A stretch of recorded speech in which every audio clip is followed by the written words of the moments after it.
Pulang kerja 3 jam lebih awal, aku bersembunyi di dalam lemari berniat menggoda suamiku, tak kusangka aku malah melihatnya masuk bersama adik iparku sambil berpelukan.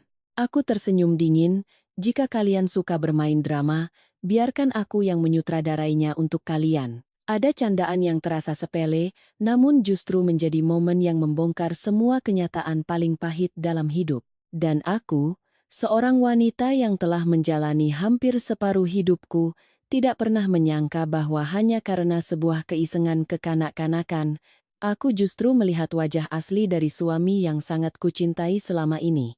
Hari itu aku pulang lebih cepat 3 jam dari biasanya.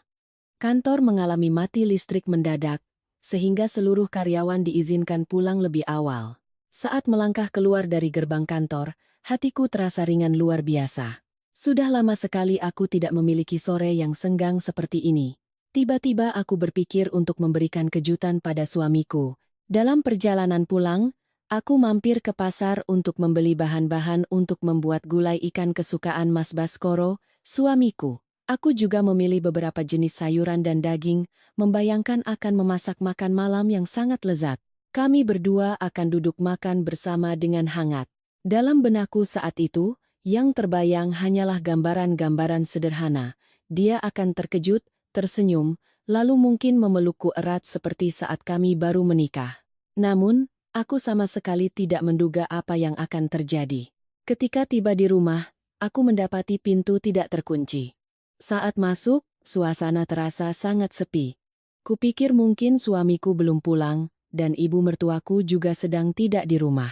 Sebuah ide konyol tiba-tiba muncul di kepalaku, sangat kekanak-kanakan. Aku ingin bersembunyi, menunggunya pulang, lalu tiba-tiba muncul untuk mengagetkannya. Sama seperti yang pernah kulakukan saat kami baru menikah dulu, dan dia terkejut sampai nyaris menjatuhkan ponselnya. Memikirkan itu, aku tertawa sendiri. Dengan langkah pelan, aku masuk ke kamar tidur, membuka pintu lemari pakaian, lalu masuk ke dalamnya. Ruang yang sempit dan aroma kain yang familiar membuatku merasa sedikit geli. Aku berkata pada diri sendiri, tunggu sebentar saja, Mas Baskoro pasti segera pulang. Tapi aku tidak menyangka. Yang masuk ke kamar itu bukan hanya suamiku seorang. Baru saja aku menutup pintu lemari. Bahkan belum sempat mengatur napas, aku sudah mendengar suara pintu utama terbuka, diikuti oleh suara langkah kaki dan sebuah bunyi yang sangat kukenal. Suara sepatu hak tinggi yang berketuk-ketuk di lantai, terdengar jelas di tengah keheningan rumah. Jantungku tiba-tiba berdebar kencang, sebuah perasaan tidak enak mulai merayap. Aku menahan napas, merapatkan tubuh ke dinding lemari, tidak berani bergerak sedikit pun. Pintu kamar tidur terbuka. Dan kemudian, aku mendengar suara seorang wanita yang sama sekali tidak asing. Yuni, adik iparku. Aku bahkan belum sempat memahami apa yang terjadi ketika mendengar langkah kaki mereka mendekati tempat tidur. Dan setelahnya, sebuah pemandangan yang bahkan sampai sekarang jika kuingat, jantungku terasa seperti diremas. Suamiku, Baskoro, masuk ke kamar bersama Yuni. Mereka tidak menjaga jarak sama sekali. Bukan seperti hubungan kakak ipar dan adik ipar yang selalu mereka perlihatkan di depanku, melainkan berpelukan. Sebuah pelukan yang sangat alami, sangat akrab, tanpa sedikit pun rasa canggung. Aku berdiri di dalam lemari, seluruh tubuhku seakan membeku. Telingaku berdengung. Tetapi setiap kata yang mereka ucapkan terdengar begitu jelas dan tajam. Yuni menyandarkan kepalanya di bahu suamiku, suaranya pelan namun setiap katanya menusuk. Hidup sama Mas Hadi rasanya sesak deh. Cuma di dekat Mas, aku merasa bisa bernapas. Suara itu bukan lagi suara adik ipar yang lemah seperti yang kukenal. Suara itu lembut, manja, dan begitu akrab hingga membuatku bergidik. Suamiku tidak mendorongnya, sebaliknya, ia malah mengelus rambut Yuni dengan lembut, suaranya dalam dan menenangkan. Sudah Mas bilang, serahkan saja sama Mas, jangan terlalu dipikirkan. Serahkan saja sama Mas. Sebuah kalimat yang dulu tak terhitung berapa kali ia ucapkan padaku. Kini, ia menggunakan kalimat yang sama untuk menenangkan adik iparnya sendiri. Aku tidak merasakan apa-apa lagi. Bukan amarah, bukan juga rasa sakit yang menusuk seperti yang orang bayangkan. Hanya kehampaan.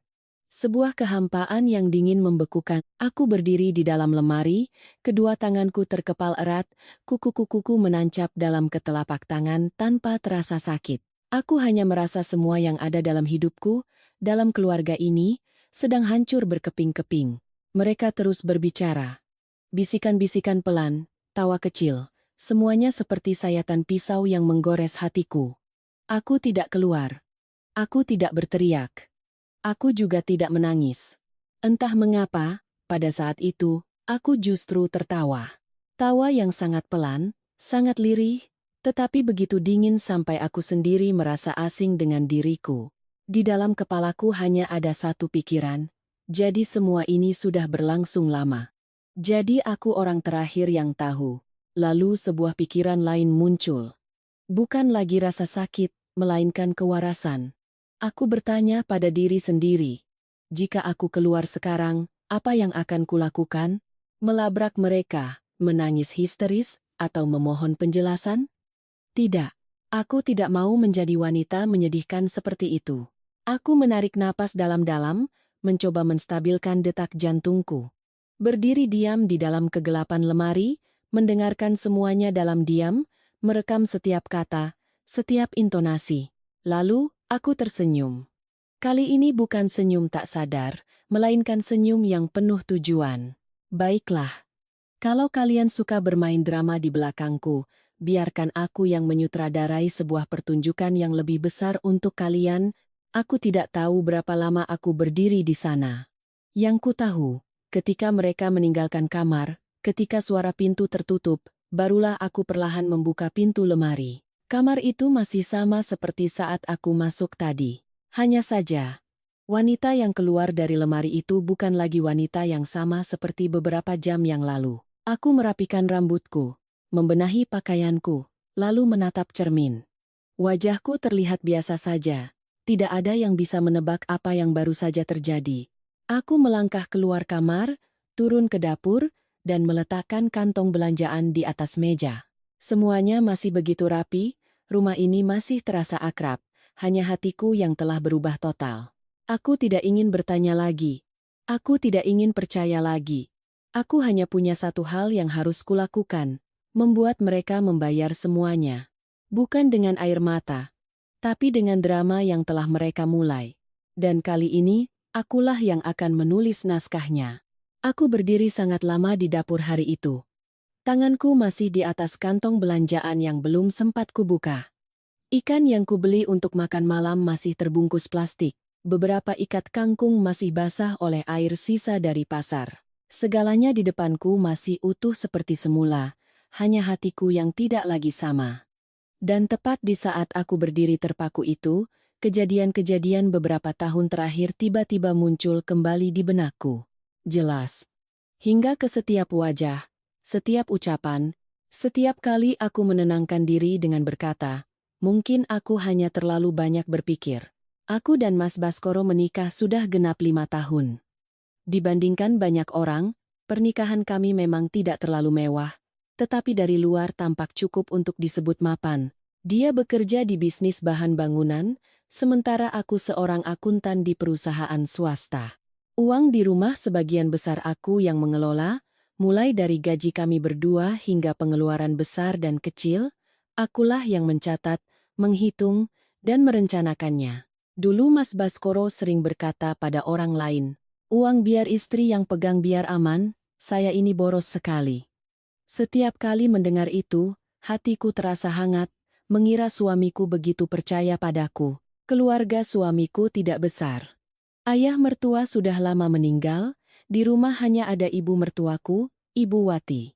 Mas Baskoro adalah anak sulung, lalu ada adiknya, Hadi. Hadi lebih muda 4 tahun dari Mas Baskoro, dan wataknya sangat berbeda dengan kakaknya. Jika Mas Baskoro di luar selalu tampak tenang, tidak banyak bicara, dan sabar, maka Hadi adalah tipe pria impulsif, melakukan apapun sesukanya, hidup tanpa aturan. Sejak awal aku menjadi menantu, aku sudah melihat Hadi bukan orang yang serius bekerja. Dia berganti-ganti pekerjaan seperti berganti baju. Hari ini bekerja di penjualan, beberapa bulan kemudian dengar-dengar buka kafe dengan temannya. Tidak lama kemudian, kafenya tutup. Uang yang dihasilkannya tidak pernah ada yang tahu berapa. Yang terlihat hanya pakaiannya yang selalu necis dan ponselnya yang selalu model terbaru. Kalau teman-temannya mengajak minum-minum, siang atau malam, selalu siap sedia. Ada bulan-bulan di mana Hadi sama sekali tidak memberi uang pada ibunya, tapi sangat suka pamer di depan orang lain, gengsinya tinggi, dan suka dipuji. Ibu mertuaku sangat memanjakan anak bungsunya itu. Beliau sering berkata, Hadi itu nasibnya saja yang kurang beruntung, belum ketemu waktunya.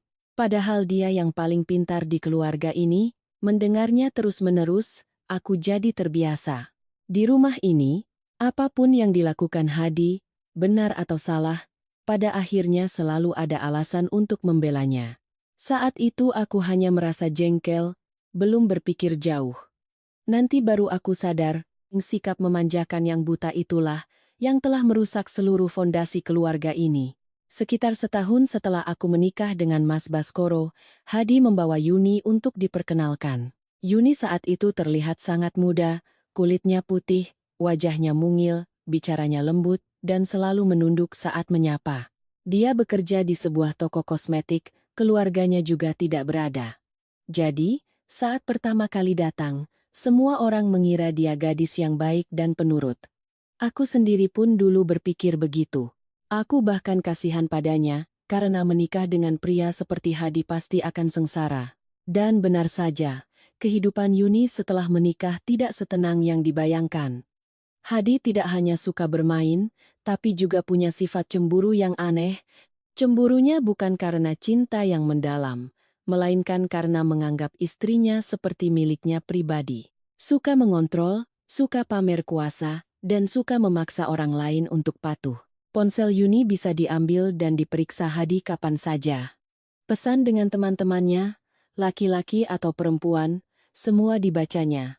Pernah suatu hari saat makan malam, hanya karena melihat Yuni tersenyum saat membalas pesan. Hadi langsung merebut ponselnya, membantingnya ke meja, dan membentak, "Senyum sama siapa? Sudah punya suami masih saja genit." Yuni saat itu hanya bisa menunduk, dengan suara lirih menjelaskan bahwa dia sedang berkirim pesan dengan teman kerjanya. Tapi Hadi tidak pernah mau mendengar penjelasan. Semakin Yuni menjelaskan, semakin dia marah. Ibu mertuaku yang duduk di situ tidak menegur putranya sama sekali, malah menghela napas dan berkata, "Perempuan kalau sudah bersuami itu harus tahu diri, jangan sampai suamimu marah." Mendengar kalimat itu, tenggorokanku tercekat. Tapi karena ini urusan rumah tangga adik ipar, aku tidak bisa ikut campur terlalu jauh. Pernah suatu kali kejadiannya lebih parah. Hari itu, Yuni pulang terlambat 15 menit karena tokonya sedang stok opnam akhir bulan. Baru saja tiba di halaman dan belum sempat memarkir motor, Hadi sudah keluar dari rumah, menamparnya hingga helmnya terlepas, lalu memakinya di depan semua orang. Dia berteriak, "Dari mana saja jam segini baru pulang? Habis ketemu laki-laki lain, ya?"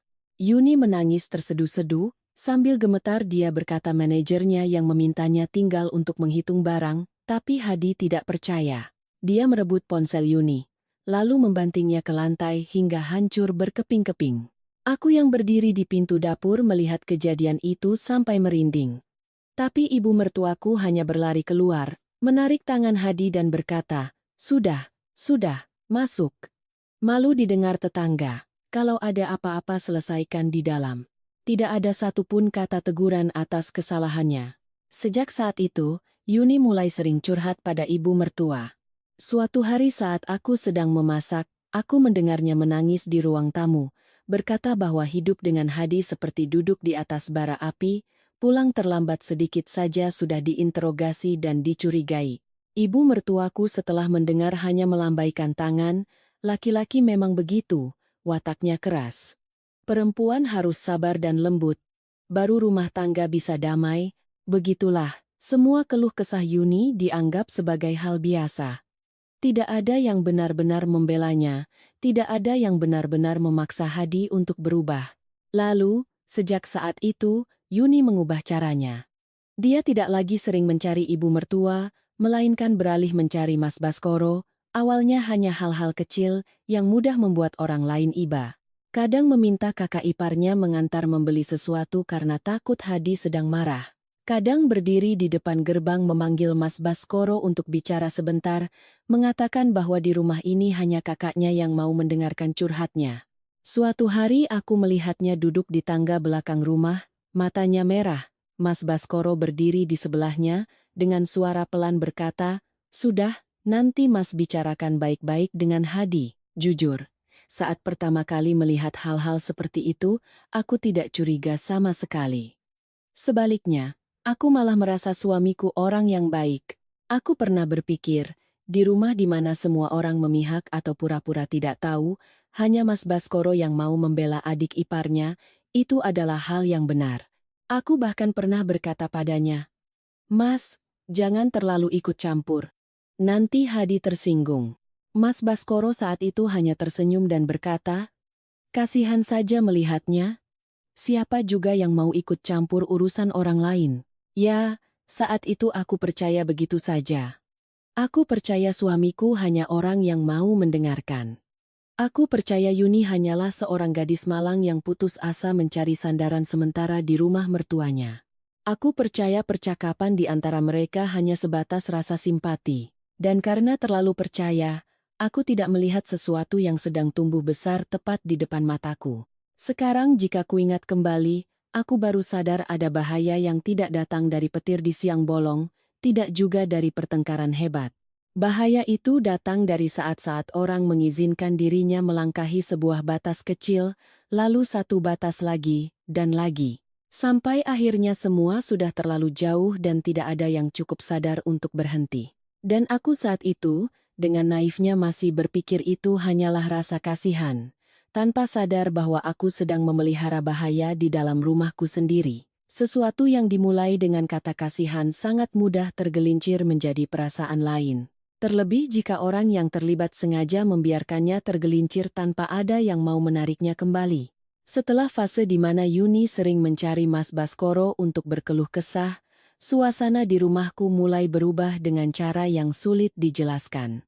Jika dilihat sekilas, orang luar akan menganggap ini keluarga yang normal, tapi aku yang tinggal di dalamnya bisa merasakan sedikit demi sedikit, batas antara benar dan salah mulai memudar. Awalnya hanya pesan-pesan yang masuk di malam hari. Saat itu kami sedang makan malam, atau kadang sudah di tempat tidur bersiap untuk tidur. Layar ponsel Mas Baskoro menyala terus-menerus. Dia akan mengambilnya, sedikit mengernyitkan dahi, lalu membawa ponselnya ke balkon atau ke halaman bawah. Awalnya, dia masih memberitahuku, Yuni kirim pesan, mungkin bertengkar lagi dengan Hadi. Mendengar itu, aku pun tidak ambil pusing, karena dalam pikiranku dia hanya mencari kakak iparnya untuk curhat agar merasa lebih lega. Pernah suatu kali aku tidak sengaja melihat beberapa baris pesan di layar ponsel Mas Baskoro yang tergeletak di meja. Hanya beberapa kata yang sekilas terbaca, tapi cukup untukku. "Mas Hadi curiga lagi sama aku capek sekali." Lalu pesan lain menyusul. Aku tidak tahu harus cerita ke siapa lagi. Saat itu aku benar-benar merasa kasihan. Seorang gadis yang menikah dengan suami pencemburu, setiap hari diinterogasi, dan tidak ada yang membela di rumah. Jika dia mencari kakak iparnya untuk sekadar meringankan beban, itu belum menjadi masalah besar. Tapi pesan-pesan itu semakin sering. Awalnya hanya beberapa hari sekali, lama-lama hampir setiap malam. Mas Baskoro yang tadinya hanya membalas singkat, mulai memegang ponsel dan mengetik lebih lama. Pernah suatu hari aku sedang membereskan meja makan, memanggilnya makan sampai 2-3 kali, tapi dia masih duduk di ruang tamu, matanya terpaku pada layar, jari-jarinya terus mengetik. Ketika aku menegurnya, dia hanya berkata, "Kamu makan duluan saja," aku balas pesannya sebentar, dia lagi bingung. Sekali dua kali mungkin bisa dimaklumi, tapi jika terus berulang, hatiku mulai merasa tidak nyaman. Lalu dari pesan, mereka beralih ke telepon. Suatu malam hampir jam 11, aku baru saja akan terlelap ketika mendengar getaran ponsel. Mas Baskoro langsung bangun, melihat layar, lalu keluar kamar. Aku yang berbaring di kamar mendengar suaranya yang pelan di koridor. Aku tidak tahu apa yang dia katakan, hanya samar-samar mendengar kalimat seperti, "Iya, Mas tahu. Sudah jangan menangis lagi. Kamu tenang dulu." Malam itu dia kembali ke tempat tidur lebih larut dari biasanya. Aku berbaring membelakangi dinding, merasakan ada sesuatu yang mengganjal di hati. Aku mulai lebih memperhatikan. Dan semakin ku perhatikan, semakin kulihat Mas Baskoro memberikan lebih banyak waktu untuk Yuni, melebihi batas wajar seorang kakak ipar. Suatu hari Minggu, aku selesai memasak makan siang dan memanggilnya, tapi tidak ada jawaban. Saat aku menghidangkan makanan, baru ku tahu dia sedang berdiri di depan gang, berbicara dengan Yuni. Mereka berbicara sangat lama, sampai sayur yang sudah kuangkat harus kupanaskan lagi untuk kedua kalinya. Ketika kutanya, Mas Baskoro hanya menjawab singkat, "Dia lagi ada masalah sama Hadi, Mas cuma dengarkan sebentar." Setelah itu, dia menunjukkan sikap seolah-olah aku baru saja menanyakan hal yang sangat sepele. Puncaknya adalah suatu sore ketika Hadi pulang setelah minum-minum. Yuni datang ke rumah kami dengan mata merah, rambut acak-acakan, dan wajah pucat. Dia masuk, duduk di kursi, lalu menangis terseduh-seduh. Aku yang sedang membersihkan sayuran di dapur mendengar suara itu dan langsung keluar. Kulihat Mas Baskoro sudah duduk di sebelahnya. Yuni bercerita bahwa Hadi memeriksa tasnya, menggeledah ponselnya, dan bahkan memakinya habis-habisan. Saat bercerita, dia semakin mendekatkan tubuhnya ke arah Mas Baskoro, suaranya manja, tangannya terus-menerus mengusap air mata. Aku berdiri mematung, hatiku terasa sangat tidak enak, bukan karena seorang adik ipar datang menangis, tapi karena caranya duduk terlalu dekat dengan suamiku, begitu dekat sampai lutut mereka nyaris bersentuhan, dan Mas Baskoro sama sekali tidak merasa ada yang aneh. Dia malah menuangkan air, mengambilkan tisu, dan memberikannya langsung pada Yuni. Ketika aku menegur dengan lembut, hanya dengan satu kalimat. "Kalau ada apa-apa, duduknya jangan terlalu dekat." Tidak enak dilihat tetangga, Mas Baskoro langsung menoleh dan membentak. Suaranya saat itu begitu dingin dan kesal hingga aku terdiam. "Kamu tidak lihat dia lagi menderita? Jadi kakak ipar kok tidak punya rasa kasihan?" Kalimat itu seperti sember air es yang disiramkan ke wajahku. Aku terdiam beberapa detik, kaget dan sakit hati. Sejak kapan sebuah teguran normal dariku dianggap sebagai sikap kejam dan picik? Aku belum sempat berkata apa-apa ketika ibu mertua masuk dari luar. Belum tahu ujung pangkalnya, beliau langsung membela. "Dia tidak cari kakaknya, mau cari siapa lagi? Pikiranmu itu yang kotor. Di rumah lagi ada masalah. Bukannya menenangkan, malah pasang muka masam." Begitulah, dalam satu sore, aku yang tadinya hanya seorang istri yang merasa resah, didorong menjadi pihak yang picik dan egois. Sementara Yuni, dari seorang yang menunjukkan gelagat berlebihan, berubah menjadi korban malang yang butuh perlindungan. Dia duduk di sana, matanya masih merah, bibirnya terkatup, menatapku dengan tatapan yang lemah sekaligus menyedihkan. Jika bukan aku yang berdiri di tengah-tengah rumah itu, mungkin aku sendiri akan percaya bahwa dia benar-benar tidak bersalah. Sejak hari itu, aku mulai merasa terasing di rumahku sendiri. Setiap kali Yuni muncul, suasana selalu berubah. Cukup dengan aku sedikit mengernyitkan dahi atau diam terlalu lama, ibu mertua sudah melontarkan sindiran seolah-olah aku mempersulit adik iparku. Sementara Mas Baskoro semakin tidak sabar padaku. Pernah aku hanya bertanya, "Belakangan ini Yuni ada masalah apa? Kok sering sekali telepon Mas?" Dia langsung menjawab ketus. "Jangan membesar-besarkan masalah kecil. Bisa. Dia sudah menderita, jangan kamu bikin tambah menderita." Kalimat itu membuatku tercekat. Padahal yang sedang sulit bukan hanya Yuni. Aku juga istrinya. Aku juga tinggal di rumah ini, punya perasaan, punya harga diri. Tapi entah sejak kapan, perasaanku menjadi sesuatu yang tidak penting.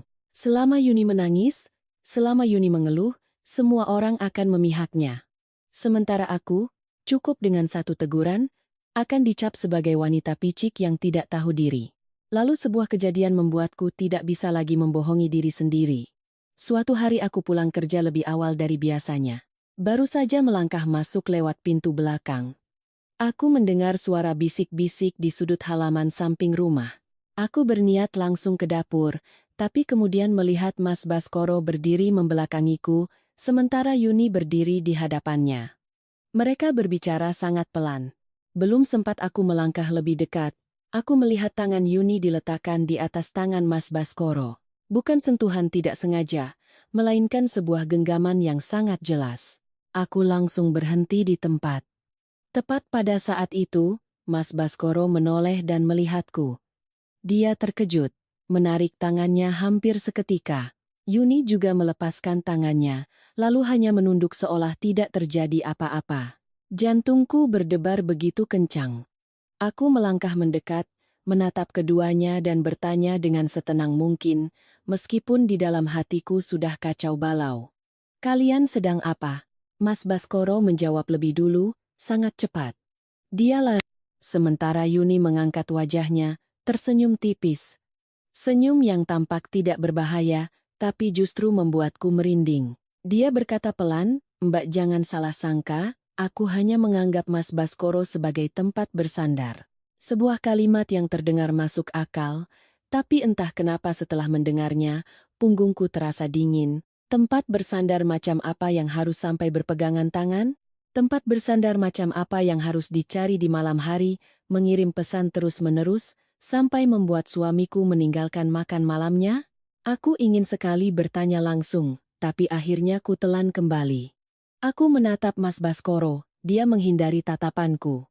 Aku menatap Yuni, dia menunduk, wajahnya masih tampak polos seperti biasa. Dan pada akhirnya, seperti biasa, aku kembali berkata pada diri sendiri, mungkin semua belum melewati batas, mungkin hanya batas antara simpati dan keakraban yang belum jelas. Mungkin aku yang terlalu sensitif. Tapi, sekeras apapun aku menenangkan diri, aku tidak bisa menyangkal satu hal. Sejak hari itu, hatiku mulai benar-benar resah. Aku sempat berharap keresahan di hatiku hanya sementara, bahwa semuanya akan mereda ketika Hadi sudah tidak lagi emosional, ketika Yuni tahu cara menjaga jarak, dan ketika Mas Baskoro mengerti apa yang membuatku tidak nyaman. Tapi hidup tidak selalu berjalan seperti yang kita harapkan. Ada hal-hal yang sekali melewati batas pertama, tidak akan pernah berhenti, melainkan terus merangsek sedikit demi sedikit, sampai orang yang melihat pun tidak lagi tahu di mana batasnya. Setelah kejadian aku melihat Yuni menggenggam tangan Mas Baskoro di sudut halaman, keadaan di rumah tidak membaik seperti yang kuharapkan, malah semakin mencekam. Hadi tampaknya semakin kehilangan kendali. Dia tidak hanya memeriksa ponsel istrinya seperti dulu, tapi mulai mengawasi Yuni seperti seorang narapidana. Suatu kali saat lewat di depan ruang tamu rumah mereka, aku melihat sebuah kamera kecil terpasang di sudut dinding. Kukira itu untuk keamanan, tapi belakangan ku dengar dia memasangnya khusus untuk mengawasi Yuni. Kemana dia pergi, apa yang dia lakukan, dan dengan siapa dia bicara saat di rumah. Sejak itu, Yuni punya alasan lebih kuat untuk datang ke rumah kami. Kadang dia bilang di sana terlalu sesak, bernapas saja takut dicurigai. Kadang dia bilang Hadi habis memeriksa rekaman kamera lalu marah-marah lagi. Dia tidak tahan, jadi harus datang ke sini untuk menenangkan diri. Awalnya ibu mertua masih berkata basa-basi. "Sudah, urusan suami istri selesaikan di dalam rumah, jangan bolak-balik ke sini terus." Tapi meski berkata begitu, beliau tetap membiarkan Yuni datang. Dan Mas Baskoro selalu siap menyambutnya. "Biarkan saja, Bu. Biar dia tenang dulu di sini." Lama-kelamaan, kehadiran Yuni di rumah kami menjadi hal yang sangat biasa. Dan ketika sesuatu sudah menjadi biasa, orang akan semakin mudah meremehkan hal-hal yang tidak biasa. Suatu malam, aku baru selesai memasak. Saat keluar ke ruang tamu, aku melihat Yuni sudah duduk di sana, memeluk bantal dengan wajah murung. Mas Baskoro duduk tepat di sebelahnya. Tubuhnya condong ke arah Yuni. Suaranya pelan bertanya-tanya. Aku masuk. Tidak ada yang terkejut. Tidak ada yang merasa perlu mengubah posisi. Kealamian itulah yang justru membuatku paling tidak nyaman. Lalu suatu hari, tepat di depanku, Yuni mulai bertindak begitu bebas, sampai tidak punya etika lagi. Hari itu seluruh keluarga sedang menonton TV setelah makan malam. Aku baru saja keluar dari dapur ketika melihat Yuni duduk sangat dekat dengan Mas Baskoro, begitu dekat sampai nyaris tidak ada jarak di antara mereka. Ketika ada adegan di TV yang membuatnya kaget, Yuni langsung menyandarkan kepalanya di bahu Mas Baskoro seperti sebuah refleks yang sudah biasa. Mas Baskoro tidak menghindar. Dia hanya tersenyum tipis dan berkata, begitu saja takut. Seluruh tubuhku membeku. Aku berdiri di sana beberapa detik, tidak percaya dengan apa yang kulihat. Jika aku tidak ada di sini, entah seberapa jauh lagi kebebasan mereka, aku meletakkan gelas di meja, sedikit lebih keras dari biasanya. Suara benturan kaca membuat keduanya menoleh. Yuni langsung duduk tegak, tapi wajahnya sama sekali tidak menunjukkan rasa malu. Sementara Mas Baskoro menatapku dengan sorot mata yang sedikit kesal. Seolah-olah akulah yang merusak suasana, bukan mereka. Aku mencoba menjaga suaraku setenang mungkin, hanya berkata dengan sangat pelan, Yuni, duduk yang sopan sedikit. Aku tidak membentak, tidak memaki, apalagi menyindir. Sebuah teguran seperti itu sudah sangat kutahan. Tapi Yuni malah menatapku dengan wajah sedih lalu menjawab pelan, aku sudah hidup di bawah tekanan, Mbak. Jangan bikin aku tambah sulit. Mendengar kalimat itu, aku hampir tertawa. Dia bersandar pada suamiku, duduk mepet di depanku, tapi akulah yang membuatnya sulit. Aku belum sempat menjawab ketika Mas Baskoro sudah menoleh dan menegurku langsung, kamu ini keterlaluan. Dia sudah menderita, jangan kamu tambah lagi tekanannya. Suaranya tidak keras, tapi cukup dingin untuk membuatku membeku. Aku menatapnya, seolah tidak percaya dengan apa yang kudengar. Yang duduk mepet dengan adik ipar bukan aku. Yang membiarkan adik ipar bersandar di bahunya juga bukan aku. Tapi hanya dengan satu teguran, aku menjadi pihak yang menekan orang lain. Di rumah ini, entah sejak kapan benar dan salah sudah dibolak-balik sedemikian rupa. Ibu mertua mendengar keributan dan keluar dari dapur. Beliau tidak bertanya apa-apa. Begitu melihat wajah Yuni yang hampir menangis, beliau langsung mendecak dan berkata, Ibu lihat Yuni itu lebih sabar darimu. Dia sudah cukup menderita, kamu mau apa lagi? Kalimat itu seperti tebasan pedang yang manis tapi sangat menyakitkan. Aku berdiri di tengah ruang tamu, di hadapanku ada suami, di sampingku ibu mertua, di seberangku adik ipar, dan tiba-tiba aku merasa begitu sendiri seperti orang asing. Belum pernah aku merasakan sejelas ini perasaan diisolasi di rumahku sendiri. Sejak hari itu, Yuni semakin menjadi-jadi. Dia tidak lagi menjaga sikap canggungnya seperti dulu. Setiap kali datang, dia langsung duduk di sebelah Mas Baskoro seolah sudah menjadi kebiasaan. Mulutnya selalu mengeluh tentang suaminya yang pencemburu, yang suka mengontrol, yang membuatnya hidup tertekan. Setiap kalimat yang keluar darinya selalu dibungkus dengan penampilan yang lemah, tapi semakin ku dengar, semakin ku rasa kelemahan itu sangat cerdik, sangat tahu kapan dan pada siapa harus bergantung. Dan Mas Baskoro, entah sejak kapan, bukan lagi sekadar kakak ipar yang bersimpati. Dia mulai terang-terangan memihak Yuni. Lalu hal yang paling kutakutkan pun terjadi. Meskipun saat itu aku belum berani menamainya dengan jelas. Suatu malam hampir jam 10. Tiba-tiba terdengar suara pintu digedor keras. Hadi masuk ke rumah dalam keadaan mabuk, matanya merah, pakaiannya berantakan. Begitu melihat Yuni duduk di ruang tamu, dia langsung menerjang dan menarik tangan istrinya. Seluruh rumah menjadi ricuh. Yuni berteriak kesakitan. Mas Baskoro segera melangkah maju, menahan Hadi dan membentak, "Kamu mau apa? Kalau ada masalah, bicarakan baik-baik." Hadi menepis tangan kakaknya, menunjuk wajah Yuni dan memakinya. "Di sini curhat atau main gila? Kamu pikir aku bodoh, hah?" Kalimat itu membuat punggungku merinding. Bukan karena bahasanya yang kasar, tapi karena untuk pertama kalinya, hal yang selama ini hanya berani kucurigai dalam hati, diucapkan begitu saja oleh orang lain. Pada saat itu, aku melihat dengan jelas wajah Mas Baskoro menjadi tegang. Sementara Yuni langsung menutup wajahnya dan menangis tersedu-sedu. Ibu mertua berlari melerai, memarahi Hadi karena membuat keributan di malam hari. Akhirnya, setelah tarik-menarik, Hadi berhasil membawa Yuni pulang. Tapi cerita tidak berhenti di situ. Keesokan paginya, Yuni datang lagi dengan penampilan yang lebih menyedihkan. Pergelangan tangannya lebam, matanya bengkak, suaranya serak.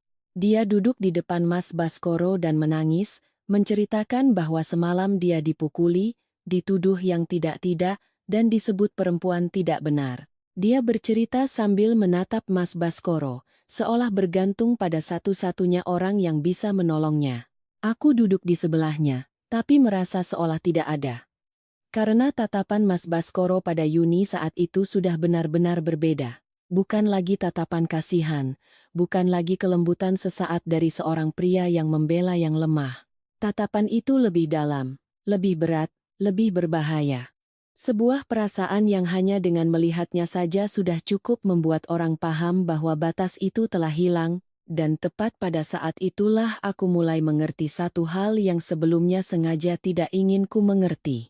Rasa kasihan, jika diletakkan di tempat yang salah, jika dibiarkan terlalu lama, jika dipupuk oleh satu orang, dan sengaja dimanfaatkan oleh orang lain, akan dengan sangat mudah menjadi alasan terindah untuk sebuah pengkhianatan. Setelah malam itu melihat tatapan Mas Baskoro pada Yuni, di hatiku bukan lagi keresahan yang samar.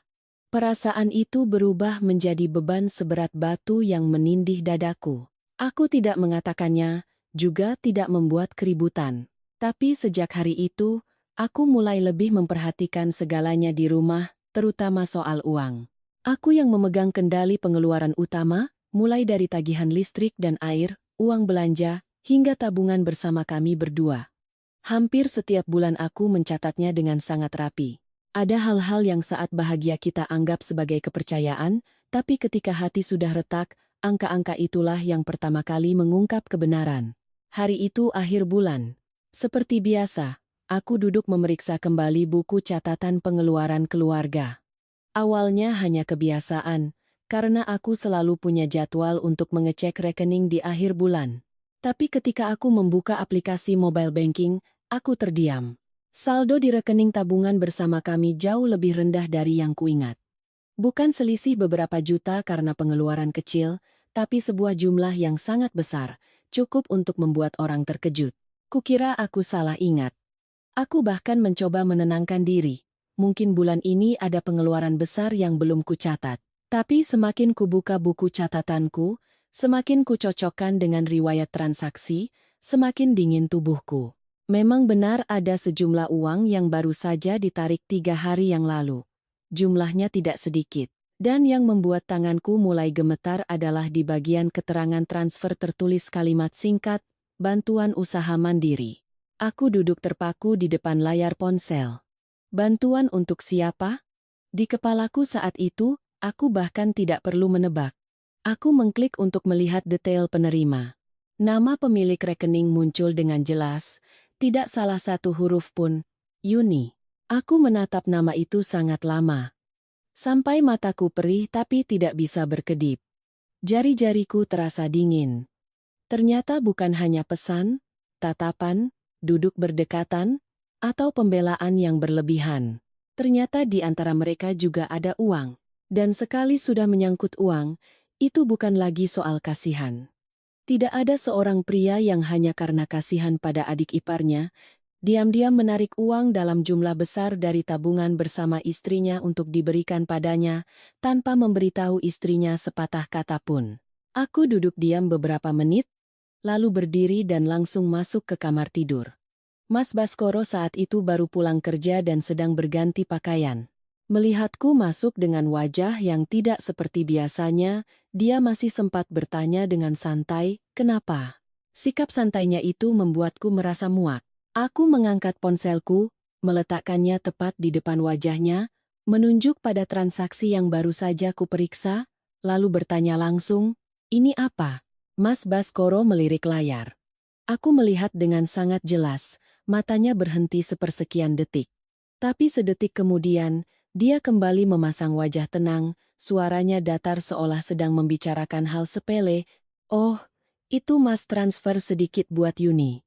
Dia mau sewa tempat tinggal sendiri, untuk sementara menghindar dari Hadi." Aku mendengarnya dan tenggorokanku tercekat. Uang sebesar itu diambil dari tabungan bersama kami, tapi di mulutnya hanya menjadi sedikit. Aku berusaha menjaga suaraku agar tidak bergetar. Mas transfer uang sebanyak itu tanpa bicara denganku dulu? Saat itu, wajah Mas Baskoro mulai berubah. Ketenangan tadi hilang, digantikan oleh ekspresi kesal yang biasa muncul setiap kali aku menyentuh hal yang tidak ingin dia jelaskan. Dia menarik iswasi lemari dengan kasar, mengambil kaus, lalu berkata ketus, "Memangnya kenapa? Dia itu adik Mas. Dia lagi susah, ya Mas bantu sedikit." Aku menatap lurus ke wajah suamiku. Untuk pertama kalinya tidak lagi menghindar. Bantu sedikit? Atau sudah terlalu sering membantu sampai jadi kebiasaan? Udara di dalam kamar terasa sesak. Mas Baskoro berbalik, tatapannya tajam. Aku tidak berhenti. Aku menanyakan pertanyaan yang sudah kupendam begitu lama. Coba Mas jelaskan. Mas ini membantunya sebagai adik ipar, atau sebagai yang lain? Pertanyaan itu baru saja keluar, seluruh ruangan seolah tercekik. Mas Baskoro terdiam, wajahnya menggelap, suaranya meninggi. "Kamu ini ngomong apa?" Aku langsung menjawab. Tidak lagi menahan diri. Aku bicara sesuai yang kulihat. Selama ini Mas anggap dia adik ipar atau apa? Mas sendiri yang paling tahu. Untuk pertama kalinya setelah sekian lama, mataku tidak lagi basah. Yang ada hanya rasa dingin yang merayap perlahan. Tepat pada saat itu, Yuni muncul dari koridor. Mungkin dia mendengar keributan dan sudah berdiri di depan pintu sejak tadi. Dia sama sekali tidak terlihat bingung seperti orang yang namanya disebut tiba-tiba. Sebaliknya, dia berdiri diam, punggungnya tegak, menatapku sangat lama. Di dalam tatapannya tidak ada lagi kelemahan atau rasa kasihan seperti biasanya. Dia tidak berkata apa-apa, tapi tatapan itu cukup untuk membuatku mengerti. Dia tidak takut. Bahkan di suatu tempat dalam tatapan itu, ada sedikit tantangan. Ibu mertuaku mendengar pertengkaran dan langsung masuk. Baru saja bertanya ada apa, Mas Baskoro sudah memotong lebih dulu dengan suara kesal. Dia lagi-lagi mikir yang aneh-aneh. Cuma karena lihat aku bantu Yuni sedikit uang, dia langsung bertingkah seolah-olah menangkap basah. Mendengar itu, ibu mertuaku tanpa perlu tahu benar salahnya, langsung menatapku tajam. "Kamu ini kenapa lagi?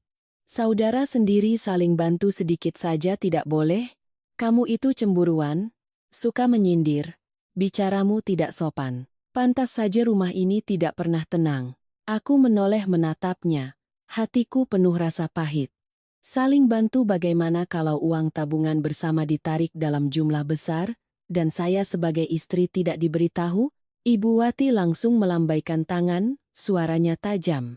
"Oh, itu kan uang suamimu yang cari. Dia mau bantu adiknya? Apa salahnya?" Aku menatapnya tanpa berkedip. Ternyata di mata beliau, aku yang menjadi pihak yang salah. Sementara perbuatan putranya yang diam-diam mentransfer uang pada adik ipar dianggap hal yang normal. Belum pernah aku merasa begitu terhina.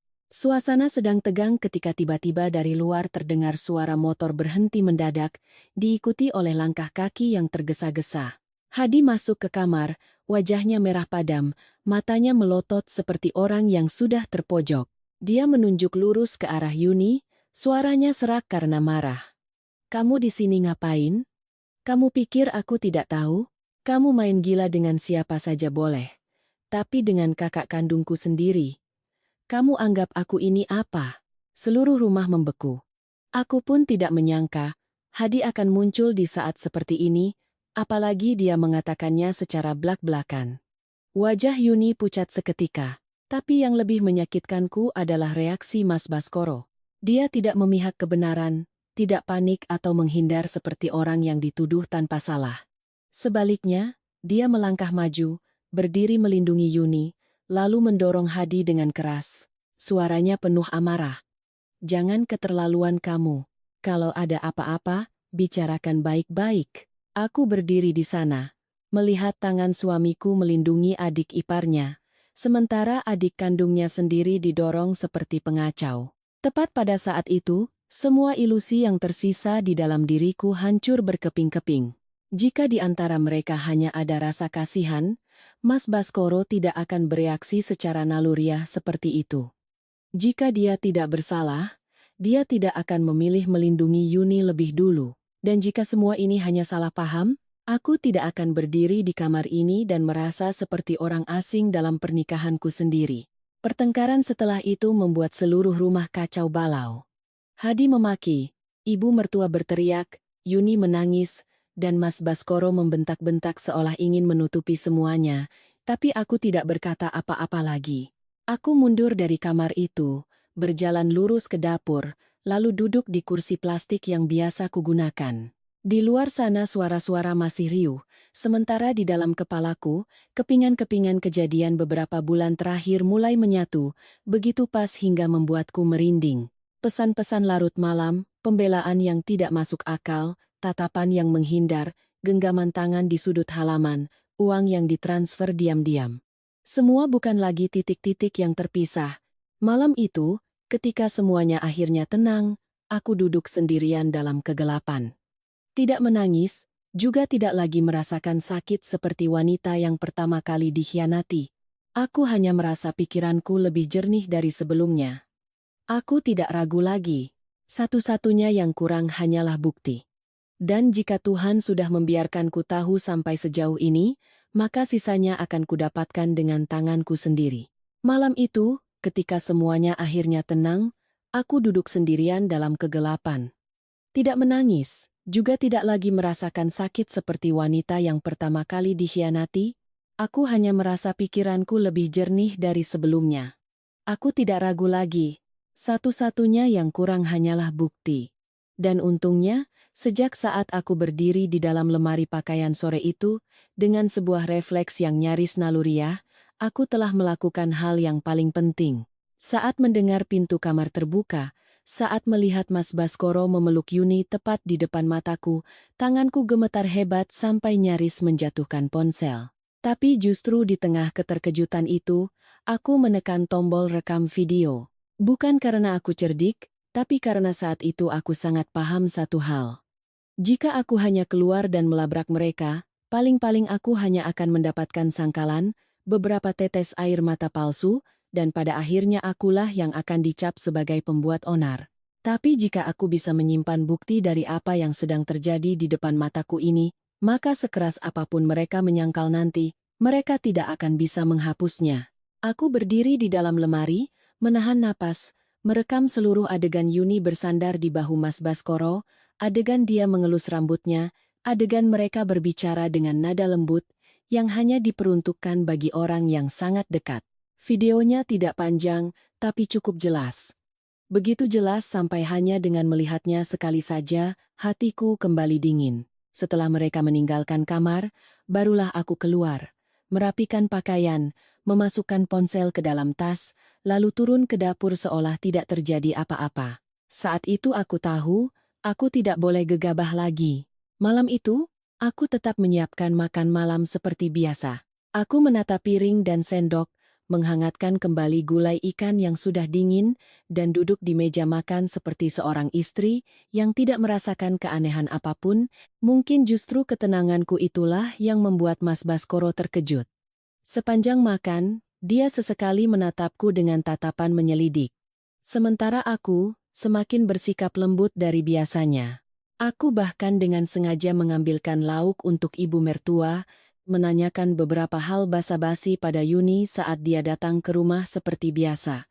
Sikap tenangkuku membuat mereka berdua tidak bisa menebak apa yang ada di pikiranku. Menjelang selesai makan, barulah Mas Baskoro bertanya, berpura-pura santai. "Hari ini kamu pulang cepat, ya?" Aku meletakkan mangkuk, mengangkat wajah menatapnya, lalu menjawab dengan satu kalimat.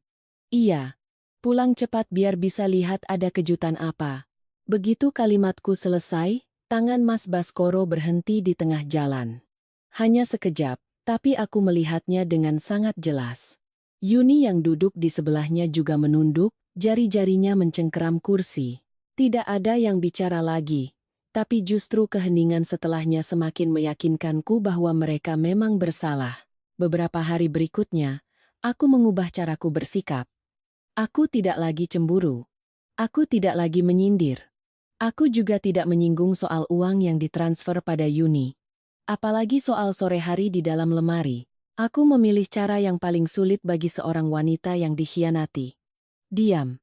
Diam untuk melihat, diam untuk mendengar, dan diam untuk menunggu mereka membuka diri lebih jauh. Kadang saat sedang mencuci piring, mendengar tawa kecil Mas Baskoro dan Yuni di ruang tamu, hatiku masih terasa sakit, tapi aku menelannya. Aku tahu, jika sekarang aku kehilangan ketenangan, semua yang ada di tanganku hanya akan menjadi sepotong video dan setumpuk kecurigaan. Aku butuh lebih dari itu. Aku mulai memperhatikan ponsel Mas Baskoro.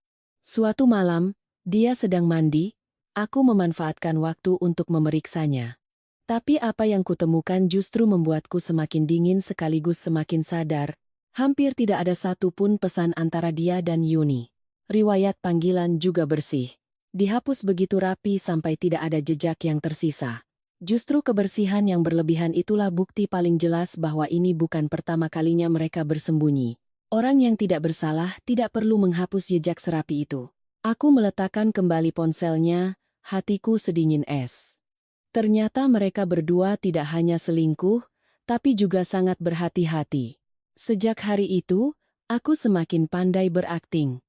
Aku sengaja menunjukkan sikap seolah percaya penuh pada Mas Baskoro. Suatu hari aku bahkan berkata di depan ibu mertua.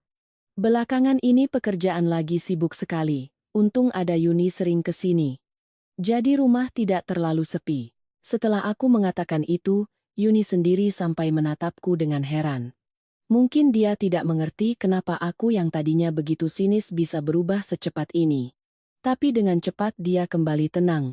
Karena orang seperti Yuni hanya akan percaya pada hal yang menguntungkannya. Melihatku mundur, dia mengira aku takut. Melihatku diam, dia mengira aku bodoh. Pada saat yang sama, aku diam-diam menghubungi seorang teman lama bernama Budi. Dulu kami satu kantor, sekarang dia bekerja di bidang teknologi informasi.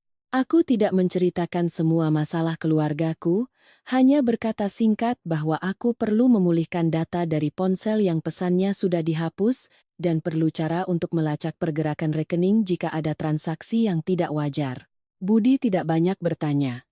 Dia hanya memintaku mengirimkan apa yang bisa kuambil, sisanya biar dia yang coba cari cara. Sejak saat itu, aku sadar aku telah melangkah ke babak baru. Aku bukan lagi wanita yang duduk memeluk kecurigaan dalam gelap. Aku juga bukan lagi orang yang berdiri di dapur membiarkan orang lain merobek-robek harga diriku. Baskoro dan Yuni mungkin mengira mereka sedang membawaku berjalan dalam drama mereka. Tapi tidak. Mulai saat ini, akulah yang akan menulis setiap adegan berikutnya. Aku bukan lagi pihak yang pasif, melainkan pemegang naskahnya. Sejak meminta bantuan Budi, aku hidup dalam keadaan yang aneh. Siang hari tetap bekerja, berbicara dan tertawa dengan rekan kerja seolah tidak ada apa-apa.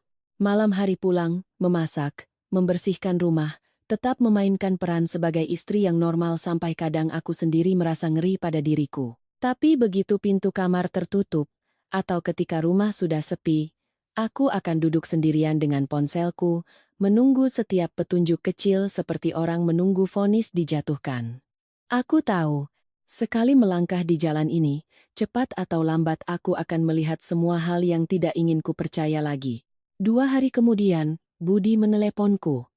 Sejak awal suaranya sudah pelan, seolah dia bisa menebak masalah ini tidak sederhana. Budi berkata data di ponsel Mas Baskoro dihapus dengan cukup rapi, tapi bukan berarti tidak bisa dilacak.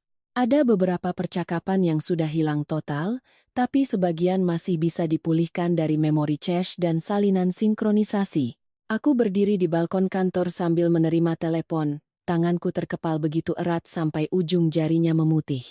Ketika Budi mengirimkan filenya, aku bahkan tidak berani langsung membukanya. Aku berdiri sangat lama baru cukup tenang untuk mengkliknya.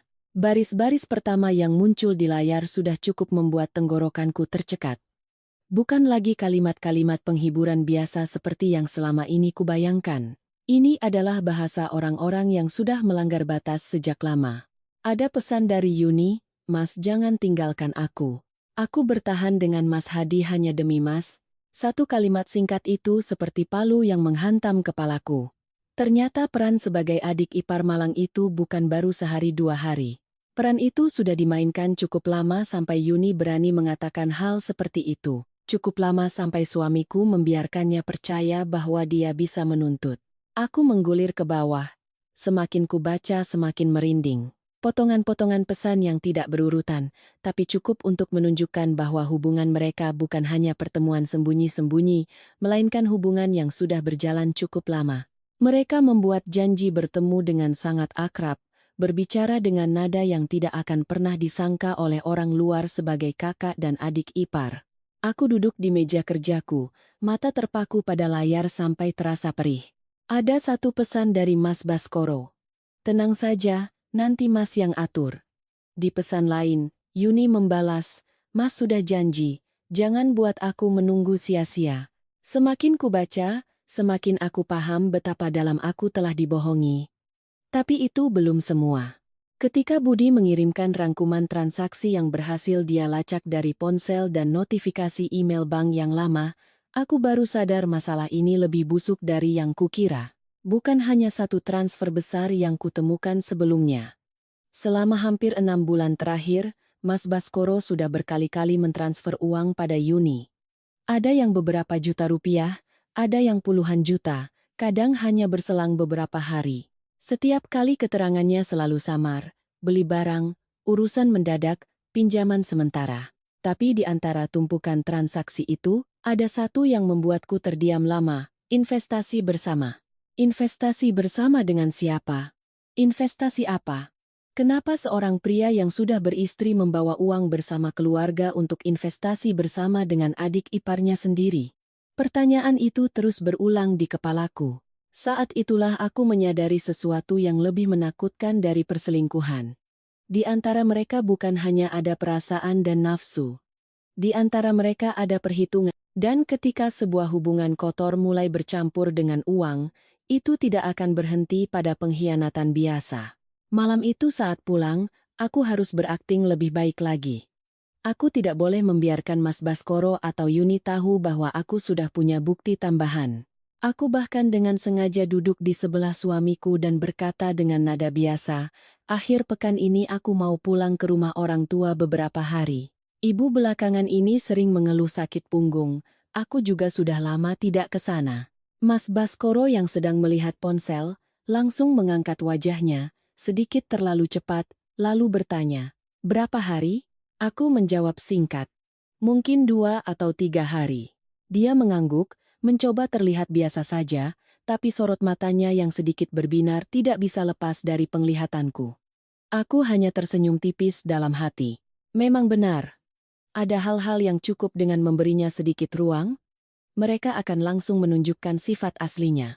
Tapi aku tidak benar-benar pulang ke rumah orang tua. Keesokan paginya, aku tetap membawa tas dan pergi dari rumah seperti biasa.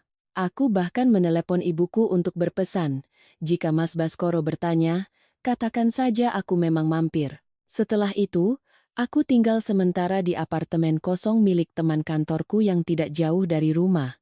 Aku juga menyewa seorang kenalan Budi untuk mengawasi siapa saja yang keluar masuk rumahku selama 2 hari itu. Yang lebih penting, sebelum pergi, aku sudah meletakkan 2 alat perekam suara kecil di ruang tamu dan sudut dapur. Cukup tersembunyi sehingga orang tidak akan menyadarinya. 2 hari itu terasa seperti 2 bulan.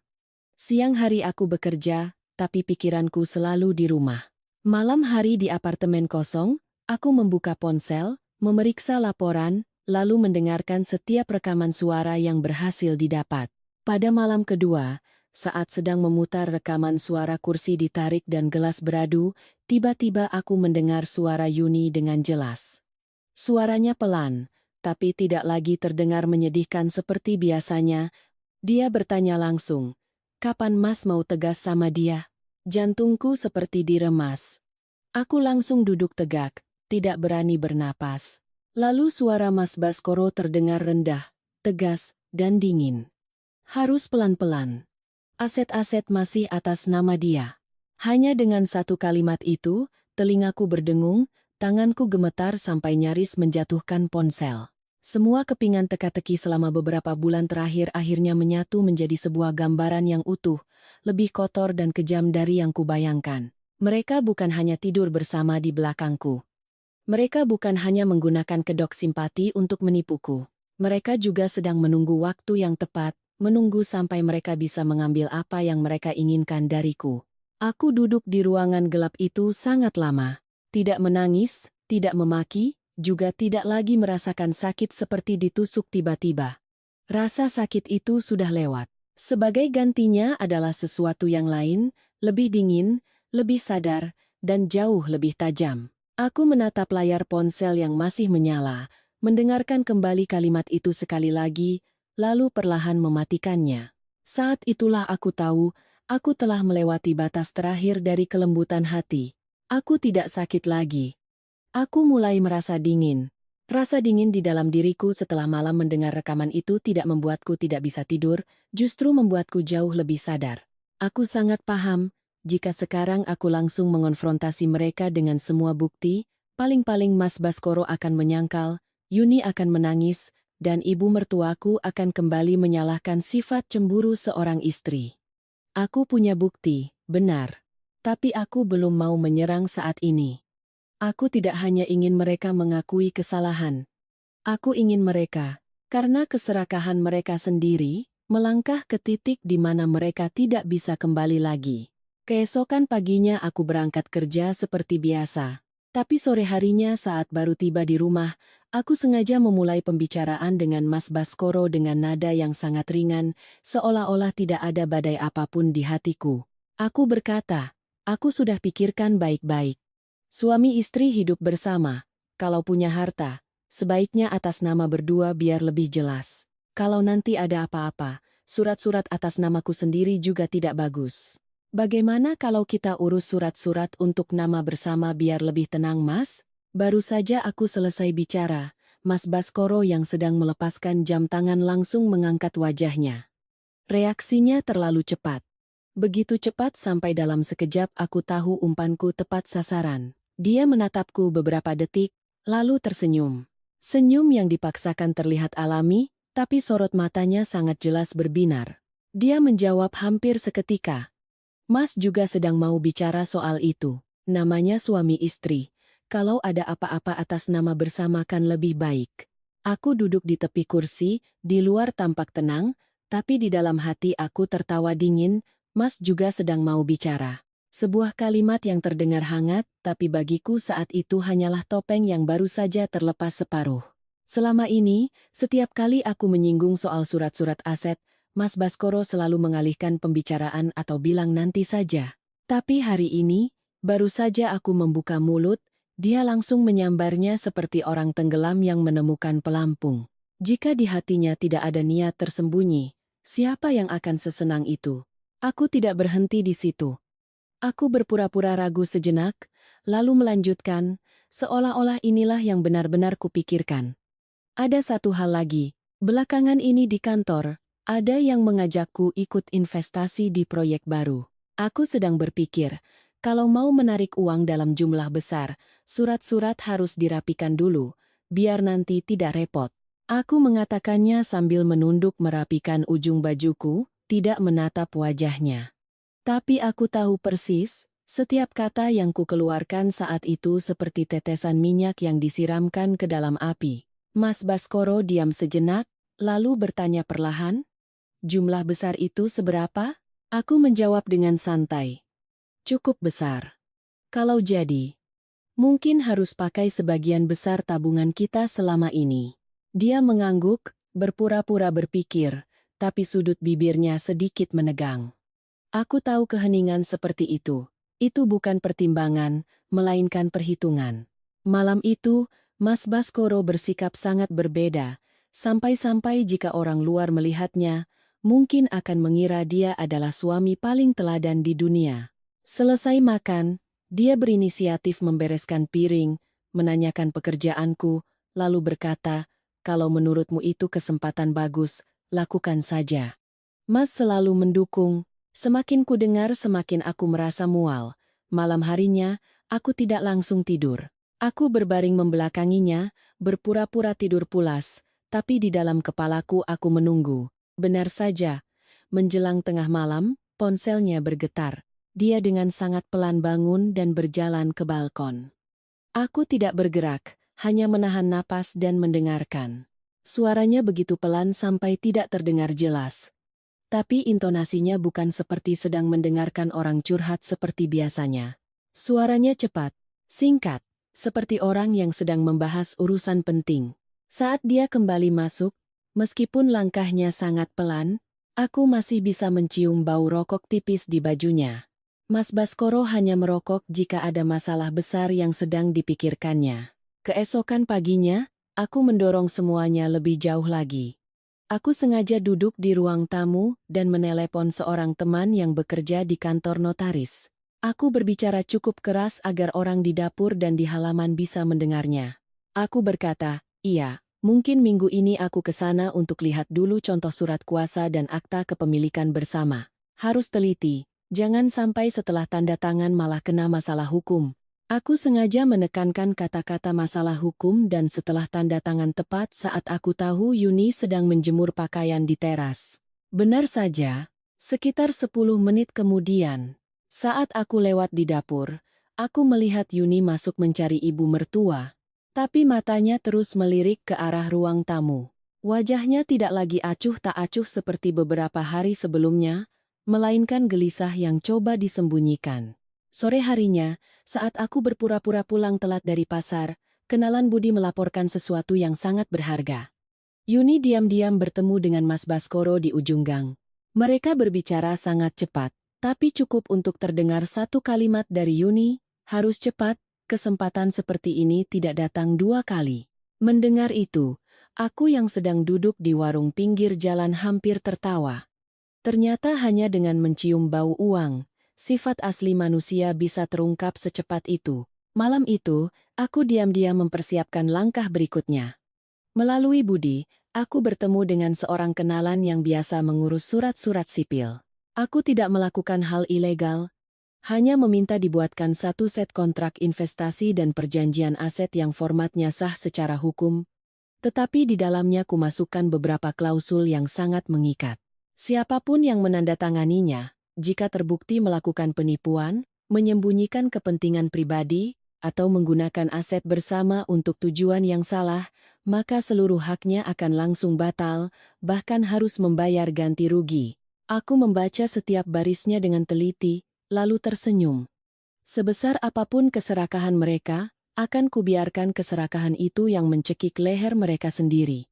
2 hari kemudian, aku dengan sengaja berkata pada seluruh keluarga bahwa akhir pekan nanti aku ingin semua orang duduk bersama, membicarakan soal keuangan keluarga agar semuanya transparan dan tidak ada prasangka lagi.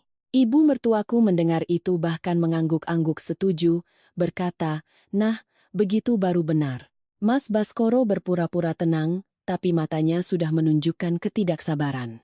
Sementara Yuni, meskipun duduk di sudut seolah tidak ada urusannya, setiap kali ada yang menyebut kata surat-surat atau investasi, lehernya langsung menegang, matanya berkedip-kedip. Aku melihat semuanya, merekam semuanya, tapi tidak berkata apa-apa lagi. Aku belum membuka kartuku. Aku hanya melempar umpan satu persatu, cukup untuk membuat mereka melihat keuntungan di depan mata, menjadi tidak sabar, dan saling mendorong untuk bergerak lebih cepat. Karena sejak awal, yang kuinginkan bukanlah menjebak mereka dengan kekuatanku. Aku ingin mereka, karena nafsu mereka sendiri, melangkah masuk ke dalam jebakan itu. Hanya dengan begitu, harga yang harus mereka bayar akan benar-benar setimpal. Dan aku tahu, saat itu sudah sangat dekat. Sejak malam, aku mengumumkan akan ada pembicaraan soal keuangan. Rumah ini mulai diselimuti oleh suasana yang sangat tidak nyaman. Seolah-olah, di bawah lantai rumah ini, ada sebuah bom waktu yang tidak ada yang tahu kapan akan meledak. Dari luar, semuanya tampak biasa saja. Ibu mertuaku masih berlalu lalang dengan suara sinisnya. Mas Baskoro masih makan tepat waktu. Yuni masih datang ke rumah dengan wajah murungnya. Tapi jika diperhatikan, semua orang saling waspada. Tidak ada lagi yang bersikap wajar seperti dulu, terutama Mas Baskoro dan Yuni. Aku perhatikan Mas Baskoro menjadi lebih tertutup. Ponselnya tidak lagi diletakkan sembarangan di meja, tapi selalu ada di sakunya. Kadang saat sedang minum, ponselnya bergetar. Dia akan langsung berdiri dan pergi ke halaman. Yuni juga tidak lagi berani duduk mepet dengan Mas Baskoro secara terang-terangan. Tapi tatapan mereka justru semakin kentara. Cukup Mas Baskoro batuk atau berdiri, mata Yuni pasti akan mengikutinya. Sikap menghindar seperti itu bukanlah sikap dua orang yang tidak bersalah. Itu adalah sikap orang-orang yang tahu ada yang mulai mencurigai mereka. Dan orang itu tidak lain adalah Hadi. Setelah kejadian tangannya ditepis oleh Mas Baskoro yang melindungi Yuni, harga diri seorang pria seperti Hadi pasti sudah tertusuk. Dia tidak lagi melihat masalah ini sebagai cemburu buta. Dia mulai melihat lebih dalam. Dulu Hadi mungkin hanya curiga istrinya selingkuh dengan orang lain di luar, tapi mungkin dia sendiri belum berani berpikir bahwa orang yang harus diwaspadainya adalah kakak kandungnya sendiri. Tapi sekali benih kecurigaan itu jatuh, ia akan tumbuh dengan sangat cepat. Aku melihat Hadi berubah drastis. Dia tidak lagi berteriak-teriak saat marah, melainkan lebih banyak diam dan mengamati.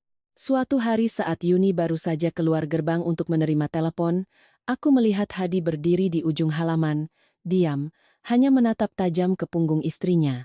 Sore yang lain, saat aku sedang menjemur pakaian, aku mendengar suara motor pelan di ujung gang.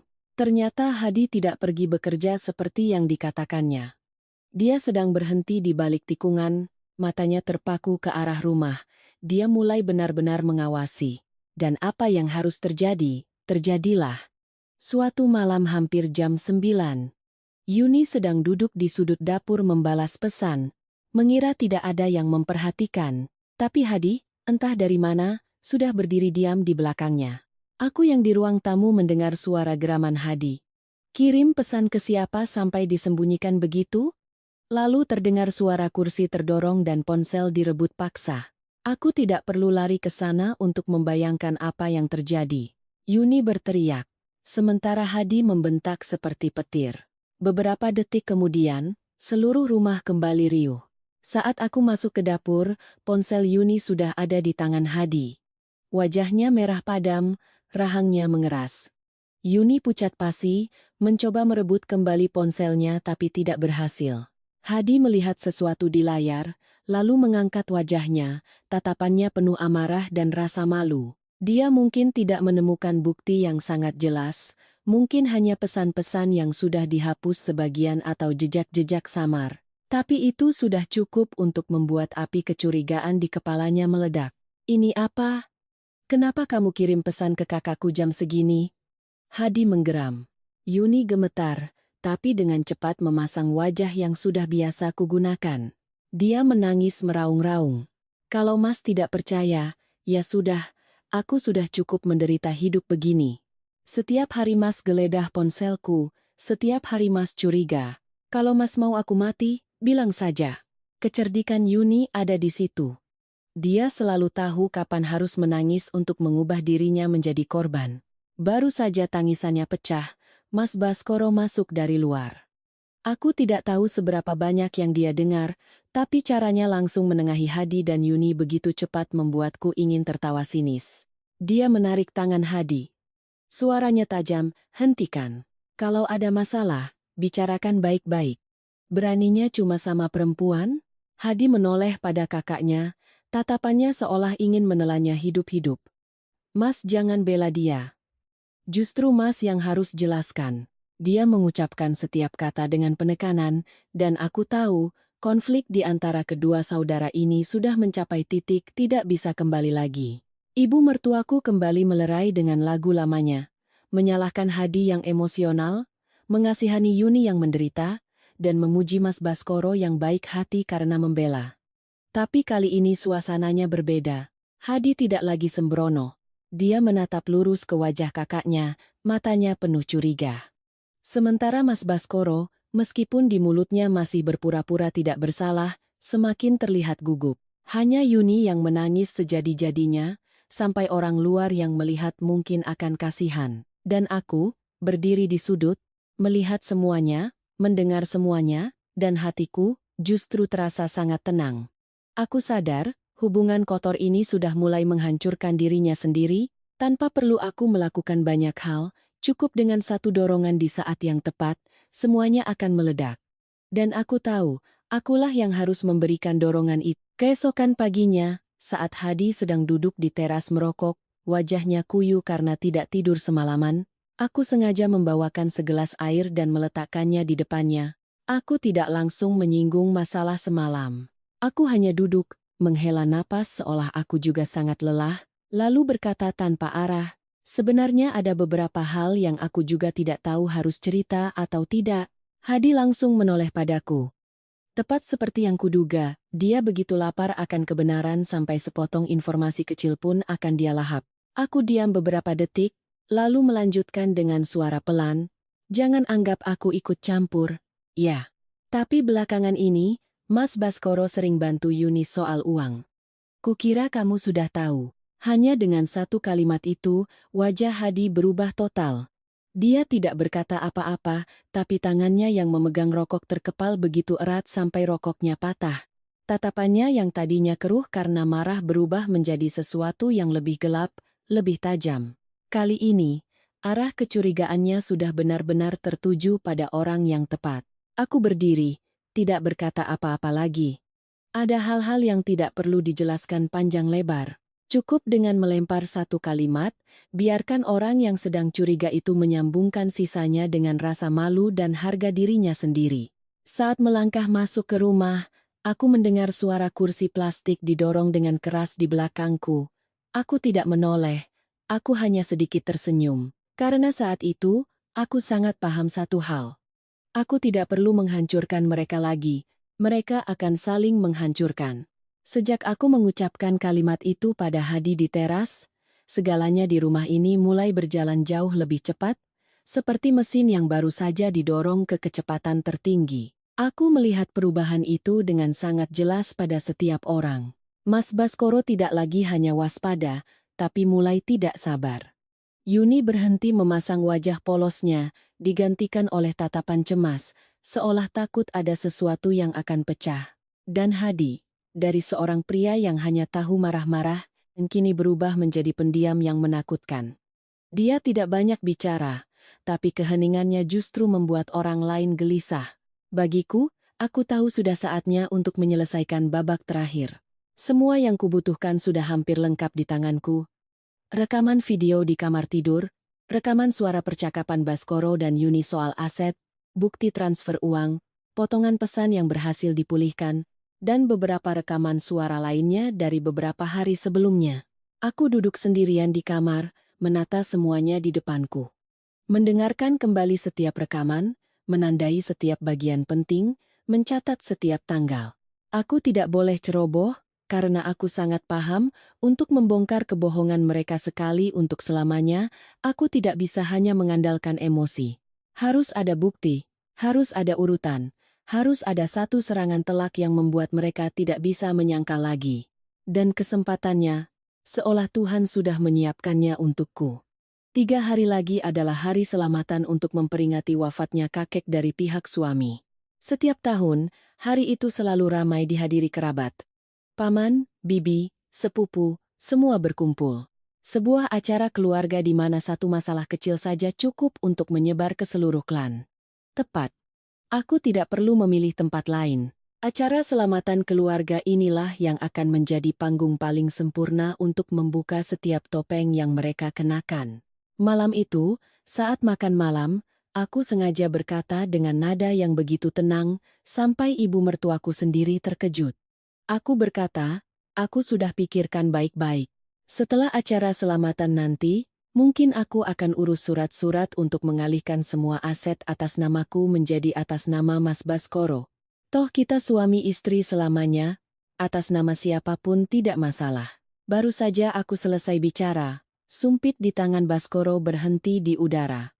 Sangat cepat, tapi tidak luput dari penglihatanku. Ibu mertua bahkan mengangkat kepalanya, rasa herannya hanya sesaat, lalu langsung berubah menjadi kepuasan. Beliau berdeham dan berkata dengan suara manis, "Nah, perempuan yang baik itu pikirannya begitu. Suami itu kepala keluarga. Diserahkan pada suami itu lebih baik daripada dipegang sendiri. Aku menunduk, menyendok sayur seolah tidak terjadi apa-apa. Tapi di seberangku, Yuni duduk membisu. Aku cukup melirik untuk melihat lehernya memerah, matanya berkedip-kedip, dia tidak berani menatapku, tapi jari-jarinya yang memegang sendok terkepal erat sampai buku-buku jarinya memutih. Justru kegelisahannya yang tidak bisa disembunyikan itulah yang menggelikan. Jelas-jelas dia tidak ada urusannya dengan aset keluargaku, tapi kenapa dia yang paling cemas? Sejak hari itu, Baskoro dan Yuni menunjukkan ketidaksabaran mereka dengan jelas. Mereka tidak bisa menunggu lagi. Kenalan yang membantuku mengawasi melaporkan bahwa hanya dalam 2 hari, mereka bertemu 3 kali di ujung gang dan di warung kopi dekat pasar. Bukan lagi pertemuan untuk curhat, melainkan pertemuan singkat dan tergesa-gesa. Malam harinya, alat perekam suara yang kupasang di ruang tamu kembali memberiku potongan percakapan baru. Semakin ku dengar, semakin aku yakin bahwa keserakahan membuat orang cepat membuka diri. Ada satu bagian, suara Yuni pelan tapi mendesak. Kalau nanti dia tahu, bagaimana? Aku duduk dalam gelap, earphone terpasang begitu dalam, sampai telingaku sakit, tapi aku masih bisa mendengar detak jantungku sendiri dengan jelas. Lalu suara Baskoro terdengar rendah dan yakin. Tidak akan. Dia itu bodoh. Hanya dengan satu kalimat itu, aku harus melepas earphone-ku. Meletakkan ponsel di meja dan duduk diam sangat lama. Kukira aku tidak akan sakit hati lagi karenanya. Tapi ternyata ada kata-kata yang tidak membuatmu menangis, melainkan membuat harga dirimu diinjak-injak. Bodoh. Ternyata selama bertahun-tahun hidup bersama, di mata pria yang tidur seranjang denganku, aku hanyalah seorang wanita bodoh yang mudah dibodohi, mudah ditipu, dan mudah direbut hartanya lalu dibuang. Kalimat itulah yang menghapus sisa keraguan terakhirku. Jika sebelumnya aku masih sedikit bimbang apakah harus membuat keributan di hari selamatan, setelah kalimat itu, tidak ada lagi yang perlu kusayangkan. Bukan aku yang menghancurkan keluarga mereka, merekalah yang sudah menghancurkannya sejak lama. Pada saat yang sama, Hadi juga tidak tinggal diam. Sejak aku memancingnya, dia diam-diam mengikuti Yuni hampir setiap hari. Suatu sore, dia pulang terlambat dan seolah tidak ada yang tahu. Tapi aku melihat dengan jelas, motornya terparkir di balik rumpun pisang di ujung desa.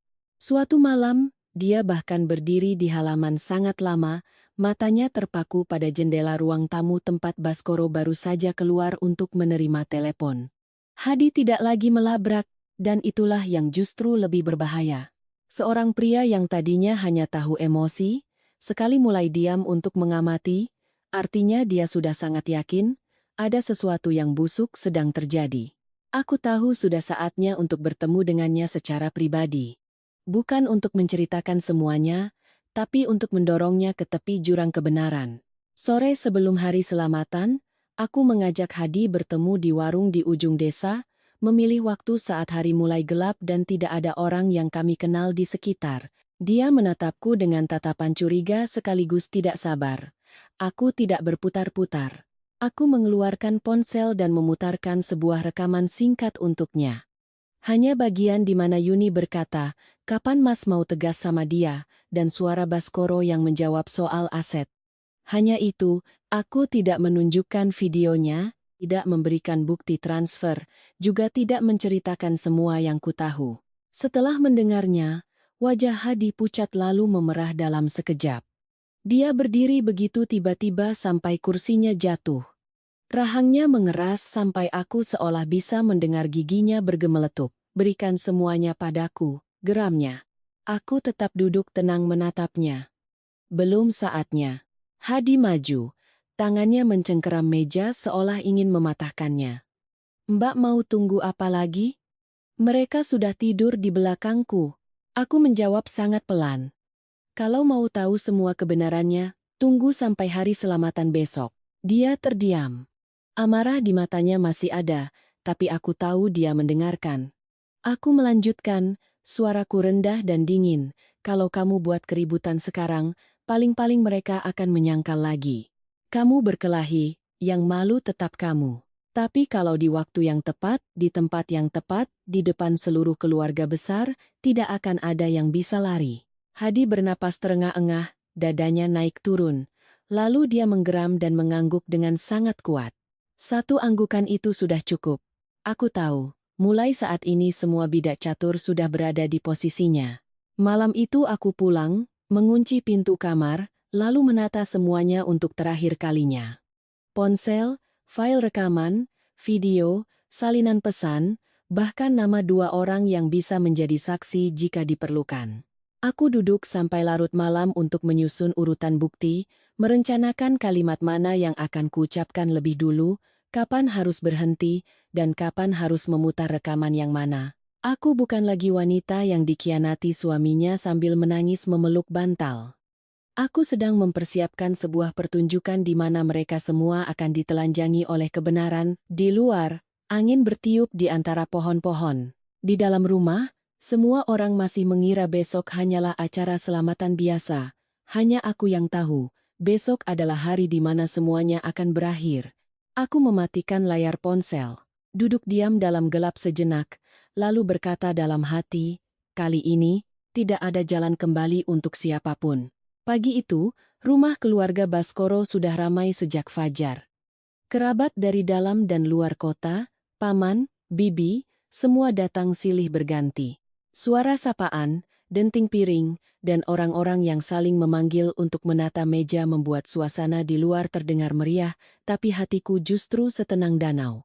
Aku bangun pagi-pagi sekali, memilih sendiri kebaya berwarna gelap, menyanggul rambutku dengan rapi, dan merias wajah secukupnya agar tidak terlihat lelah. Orang sering berpikir seorang wanita akan gemetar saat akan melakukan hal besar. Tapi aku, saat itu, sudah tidak punya alasan untuk gemetar lagi. Aku dengan sengaja ikut membantu menata hidangan, menuangkan teh, dan berbicara dengan sangat lembut, lebih lembut dari biasanya. Justru ketenanganku itulah yang membuat Baskoro dan Yuni lengah. Aku melihatnya dengan jelas. Baskoro masih sesekali melirikku, seolah ingin menebak apa yang sebenarnya ada di pikiranku. Tapi ketika melihatku tidak menyinggung apa-apa, bahkan bersikap sopan pada kerabat, wajahnya mulai terlihat lebih rileks. Sementara Yuni, sejak pagi sampai waktu tahlilan dimulai, nyaris tidak berani menatapku sama sekali. Dia sibuk membantu di dapur, tapi tangannya gemetar saat membawa nampan teh sampai airnya tumpah. Ibu mertuaku sebaliknya. Melihatku begitu penurut dan tahu diri, beliau semakin merasa di atas angin. Saat sedang berbicara dengan beberapa bibi di halaman, beliau sengaja meninggikan suaranya agar aku bisa mendengar. Perempuan itu dinilai dari kemampuannya untuk sabar dan menjaga kehormatan keluarga. Kalau sedikit-sedikit marah, yang ada rumah tangga hancur dan jadi bahan tertawaan orang, beberapa orang di sekitarnya mengangguk setuju. Ada yang bahkan menoleh padaku sambil tersenyum, seolah memujiku sudah menjadi lebih bijak.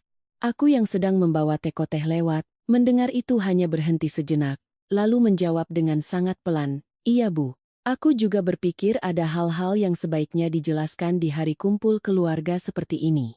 Setelah berkata begitu, aku langsung berjalan pergi tanpa menoleh. Tapi aku tahu, kalimat itu sudah cukup untuk membuat setidaknya 3 orang di halaman itu terdiam. Baskoro mengangkat wajahnya menatapku, Yuni pukat pasi. Dan Hadi yang berdiri di ujung halaman, hanya diam menghisap rokoknya dalam-dalam lalu mematikannya di lantai. Acara tahlilan berjalan seperti biasa.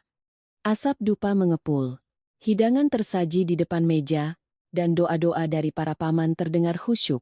Aku berdiri di belakang, melipat tangan dengan rapi, mataku menatap foto almarhum kakek mertua, tapi hatiku sedingin air sumur. Jika beliau masih hidup dan melihat cucu-cucunya hari ini, mungkin beliau tidak akan menyangka acara selamatan akan menjadi seperti ini. Tapi justru karena ini hari selamatan, justru karena disaksikan oleh seluruh keluarga, aku tidak bisa mundur. Setelah doa selesai, semua orang mulai menata meja untuk makan bersama.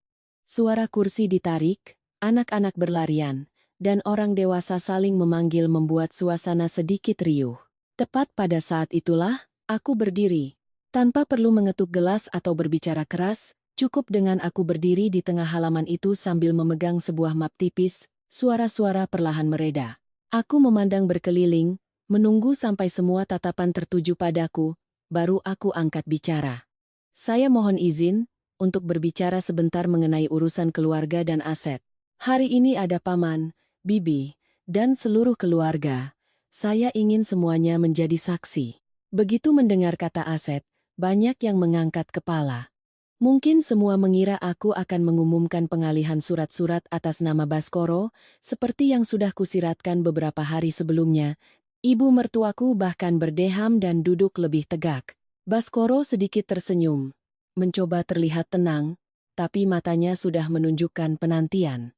Aku mengencangkan genggamanku pada map, lalu berkata dengan sangat jelas, setiap katanya. Saya pernah berpikir uang, dan aset bisa saya serahkan pada suami.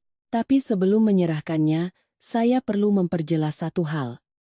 Apakah pria ini masih pantas disebut suami atau tidak? Seluruh halaman membeku, tidak ada lagi yang menarik kursi, tidak ada lagi yang bicara.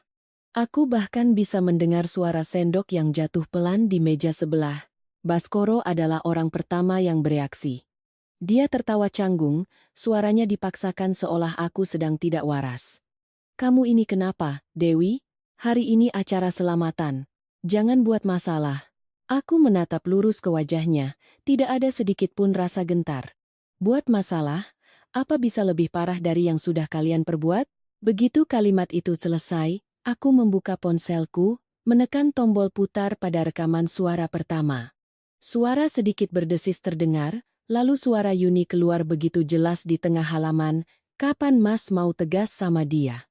Disusul oleh suara Baskoro yang rendah dan dingin. Harus pelan-pelan. Aset-aset masih atas nama dia.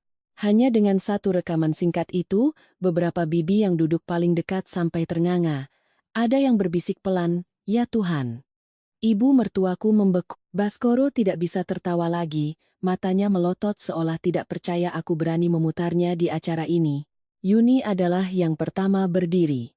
Wajahnya pucat pasi, suaranya bergetar karena panik. "Tidak, itu editan. Mbak memfitnah saya." Aku menoleh padanya, melihat bibirnya yang gemetar, lalu menjawab dengan tajam. "Memfitnah? Tapi suaramu terdengar begitu asli.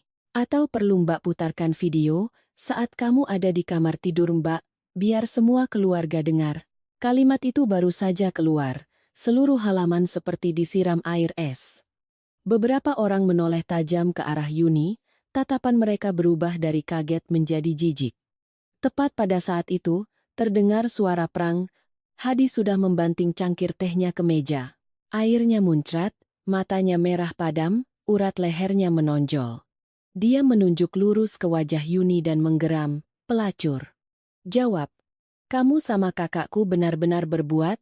Tapi sebelum dia sempat menerjang, Baskoro sudah berdiri, melindungi Yuni dengan refleks yang tidak akan pernah dimiliki oleh seorang kakak ipar yang tidak bersalah. Gerakan itulah yang membuat semua orang semakin terdiam. Tidak ada lagi yang berpikir ini hanya salah paham. Aku berdiri diam. Ponsel masih di tanganku, melihat setiap wajah di sekelilingku. Aku belum mengeluarkan video, belum menunjukkan bukti transfer, belum memutar rekaman yang lebih berat. Aku baru merobek lapisan pertama dari kebohongan mereka. Tapi aku tahu, itu sudah cukup untuk membuat seluruh keluarga di halaman itu sadar satu hal. Acara selamatan ini, sejak detik itu, bukan lagi acara selamatan. Ini telah berubah menjadi pengadilan terbuka, dan tidak seorang pun dari mereka yang bisa duduk dan makan dengan tenang seolah tidak terjadi apa-apa. Baru saja aku mengalihkan pandangan dari wajah-wajah yang membeku, segalanya meledak persis seperti yang kuduga. Hadi tidak bisa diam lagi. Dia menendang kursi ke samping dan menerjang ke arah Baskoro seperti binatang buas yang terpojok. Suara langkahnya di lantai terdengar keras, diikuti oleh sebuah pukulan telak yang mendarat di wajah kakak kandungnya sendiri. Begitu keras sampai aku bisa mendengar bunyinya. Baskoro terhuyung ke belakang, pinggangnya menghantam tepi meja. Bibirnya robek, darah langsung mengalir dari sudutnya.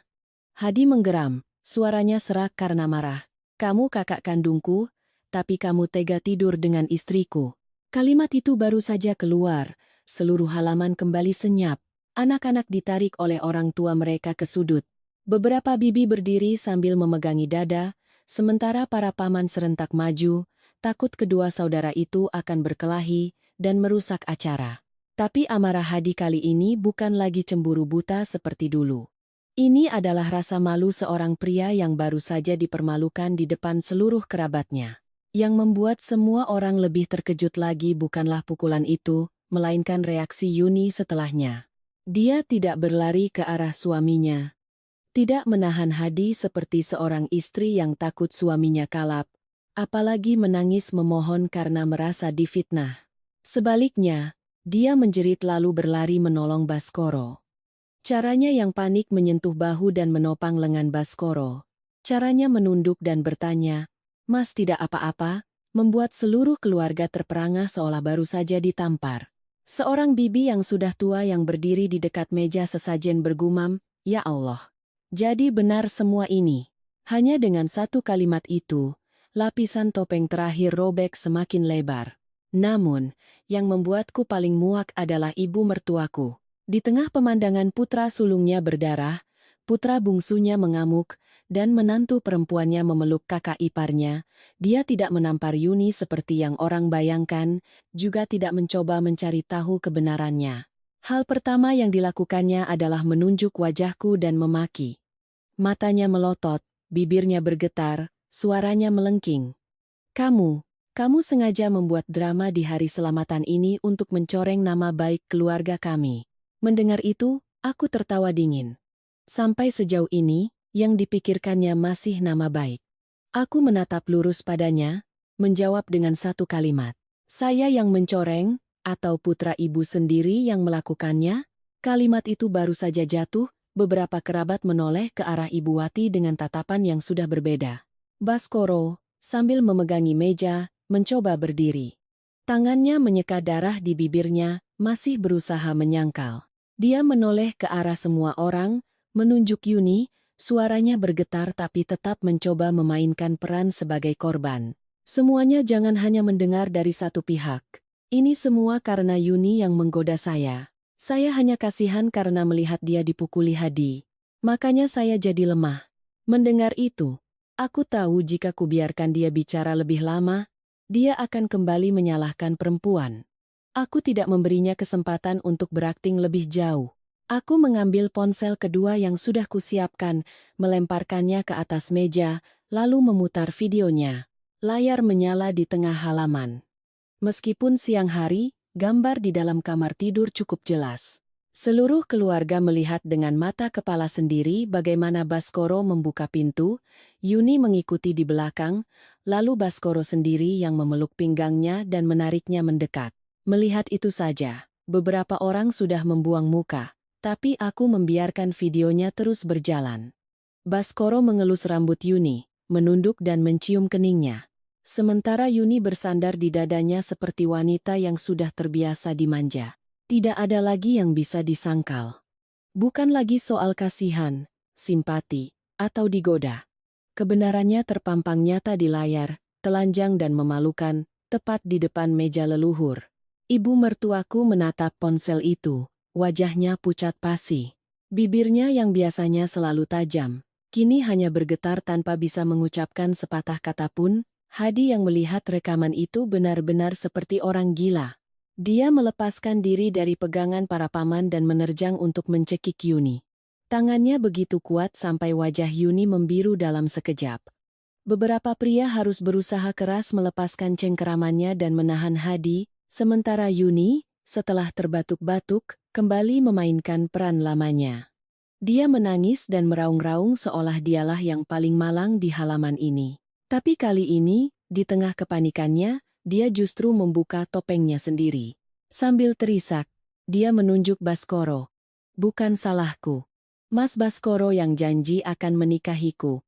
Dia janji akan memberiku modal untuk usaha." Kalimat itu baru saja keluar. Kerumunan kembali gempar seperti dilempari bom. Aku tidak membiarkan keheningan itu berlalu sia-sia. Aku melangkah maju, suaraku tegas dan dingin, Modal usaha pakai uang siapa? Pakai uang yang dia tarik dari rekening bersama kita? Sambil berkata begitu, aku mengeluarkan setumpuk bukti transfer yang sudah kucetak dan meletakkannya dengan keras di atas meja. Tanggal, jumlah, keterangan transfer, nama penerima, semuanya tercetak jelas. Bukan lagi tuduhan lisan, tapi bukti hitam di atas putih. Beberapa bibi yang tadinya masih ragu, kini melihat bukti itu dan terdiam. Seorang paman yang duduk di barisan depan menggebrak meja. Kurang ajar, kelakuan begini. Mau ditaruh di mana muka di depan leluhur. Sejak saat itu, suasana di halaman bukan lagi kaget, melainkan berubah menjadi cemoohan terbuka. Tapi aku tahu, jika berhenti di sini, masih kurang satu pukulan terakhir untuk Yuni, karena di mata banyak orang, dia masih bisa dianggap sebagai gadis lugu yang terperdaya oleh kakak iparnya. Aku tidak akan memberinya jalan keluar itu. Aku membuka ponsel, menunjukkan potongan pesan yang sudah dipulihkan oleh Budi, lalu membacakannya dengan lantang di depan semua orang. Mas urus saja cepat, aku sudah tidak tahan lagi hidup dengan Hadi. Rumah, mobil, dan uang yang Mas janjikan jangan sampai lupa. Setelah kubacakan itu, seluruh halaman hening. Tidak ada lagi yang menatap Yuni dengan kasihan. Wanita yang baru saja menangis itu ternyata tidak hanya mengkhianati suaminya, tapi juga sudah merencanakan langkahnya untuk pindah ke tempat lain. Yuni membeku di tempat, mulutnya membuka dan menutup seperti ikan kehabisan air. Baskoro pucat pasi. Ibu mertuaku terduduk lemas di kursi, bahunya bergetar. Bukan karena kasihan pada siapapun, tapi karena untuk pertama kalinya, beliau kehabisan kata-kata untuk menutupi aib keluarga ini. Saat itu, di depan seluruh keluarga, semua peran sudah hancur. Tidak ada lagi korban di mata orang banyak. Baskoro adalah pengkhianat, Yuni adalah wanita licik, dan Ibu Wati adalah ibu buta yang telah membesarkan perbuatan tidak bermoral itu. Tapi aku tahu, ledakan terbesar masih menanti. Aku memandang berkeliling, membiarkan keheningan yang berat menekan setiap wajah. Keheningan itu sangat berharga, karena itu adalah saat di mana orang baru saja terkejut, belum sempat mencari alasan untuk membela diri, juga belum sempat mengarang cerita baru untuk menyelamatkan muka. Aku mundur selangkah, meletakkan tanganku di tepi meja, lalu berkata sangat pelan, setiap katanya seperti paku yang ditancapkan ke udara. Jika hanya selingkuh, saya tidak akan memilih hari ini untuk bicara. Yang ingin saya bongkar adalah, kalian bukan hanya tidur bersama, tapi juga berencana membuat saya pergi dengan tangan kosong. Kalimat itu baru saja selesai, seluruh halaman kembali berbisik-bisik. Beberapa kerabat saling pandang, ada yang mengira salah dengar. Selingkuh saja sudah cukup kotor, tapi jika sampai melibatkan rencana merebut rumah dan harta, itu bukan lagi masalah rumah tangga biasa. Itu sudah menjadi perbuatan tidak bermoral, penipuan, dan perampokan terang-terangan di dalam keluarga sendiri. Aku tidak membiarkan keributan itu berlangsung lama. Aku membuka map, mengeluarkan 2 set dokumen yang sudah kusiapkan, dan meletakkannya di atas meja. Satu set adalah kontrak investasi dan surat-surat palsu yang sengaja kuperlihatkan pada Baskoro beberapa hari lalu sebagai umpan. Set lainnya adalah salinan berkas asli yang diam-diam dia bawa untuk berkonsultasi dengan pengacara. Aku meletakkan kedua set dokumen itu berdampingan, membuka halaman yang penting, lalu berkata dengan jelas, saya memancing Mas Baskoro untuk berpikir bahwa cukup dengan satu langkah lagi, dia bisa menguasai semua surat-surat. Dan seperti yang saya duga, dia langsung tidak sabar. Berkat kenalan di kantor notaris dan teman yang membantu melacak riwayat kontaknya, saya tahu dia sudah diam-diam membawa berkas untuk menanyakan cara mengalihkan kepemilikan rumah ini menjadi atas namanya sendiri. Wajah Baskoro yang tadinya pucat pasi, kini menjadi benar-benar putih. Matanya berkedip cepat, tangannya yang tergantung di samping mulai mengepal. Aku menatap lurus ke arah suamiku, tidak lagi memanggilnya dengan sebutan lembut. Kamu mengambil contoh tanda tanganku dari surat-surat lama. Kamu meminta orang menyiapkan draft surat kuasa palsu. Kamu hanya menunggu aku lengah atau salah tanda tangan untuk menyelesaikan semuanya. Benar kan? Seluruh keluarga seperti disiram bensin. Seorang paman berdiri, menopang tubuhnya di meja sambil melotot. Astaga! Sampai segitunya. Baskoro tergagap, kelancarannya berbicara hilang sudah.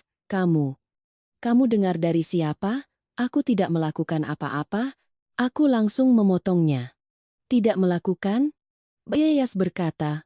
Bekan tidak niat. Selesai berkata begitu. Aku memutar rekaman suara yang sejak semalam sudah kudengarkan berulang-ulang. Suara Baskoro terdengar sangat jelas di tengah halaman. Begitu rumah ini sudah ganti nama, kalaupun dia tahu, sudah terlambat. Nanti saat cerai, tinggal lempar saja sedikit uang, selesai. Kali ini, tidak ada lagi yang bisa duduk tenang. Makian terdengar dari beberapa arah. Seorang nenek menepuk dahinya, "Ya Allah." Sementara para paman menatap Baskoro seperti melihat orang asing. Kebejatan ini bukan lagi soal selingkuh. Ini adalah sebuah rencana, sebuah jebakan yang diperhitungkan dengan matang. Hadi yang tadinya diam, tiba-tiba tertawa. Tawa yang serak dan aneh, terdengar mengerikan. Dia menatap kakak kandungnya, lalu menoleh ke istrinya, suaranya seperti serak, hebat sekali. Satu tidur dengan kakakku, satu lagi berencana merampok rumah kakak iparnya. Aku memang pria paling bodoh di keluarga ini. Tepat pada saat itu, ibu mertuaku masih berusaha membela putranya. Beliau berdiri gemetar, tangannya berpegangan pada meja. Dia hanya bicara saat emosi. Laki-laki kadang kalau marah suka bicara sembarangan. Aku menoleh padanya, hatiku sedingin es. Jika hanya membela karena buta, mungkin orang masih bisa kasihan. Tapi beliau bukan buta, beliau tahu. Dan aku sudah menunggu saat yang tepat untuk membuka kartu terakhir ini. Aku mengeluarkan ponsel ketiga. Memutar rekaman kamera di depan rumah. Gambarnya tidak terlalu dekat tapi cukup jelas untuk mengenali Ibu Wati yang diam-diam memberikan sebuah map coklat pada Baskoro. Suara rekamannya sedikit berdesis, tapi suara beliau tidak mungkin salah. Cepat selesaikan. Jangan ditunda-tunda, nanti keburu ketahuan. Rekaman itu selesai, seluruh halaman benar-benar membeku. Bukan lagi bisik-bisik, melainkan keheningan total seperti baru saja mendengar sesuatu yang tidak masuk akal. Ibu mertuaku terpaku, bibirnya bergerak-gerak tanpa suara. Setelah itu, cemoohan mulai menghujaninya. Seorang bibi menunjuknya.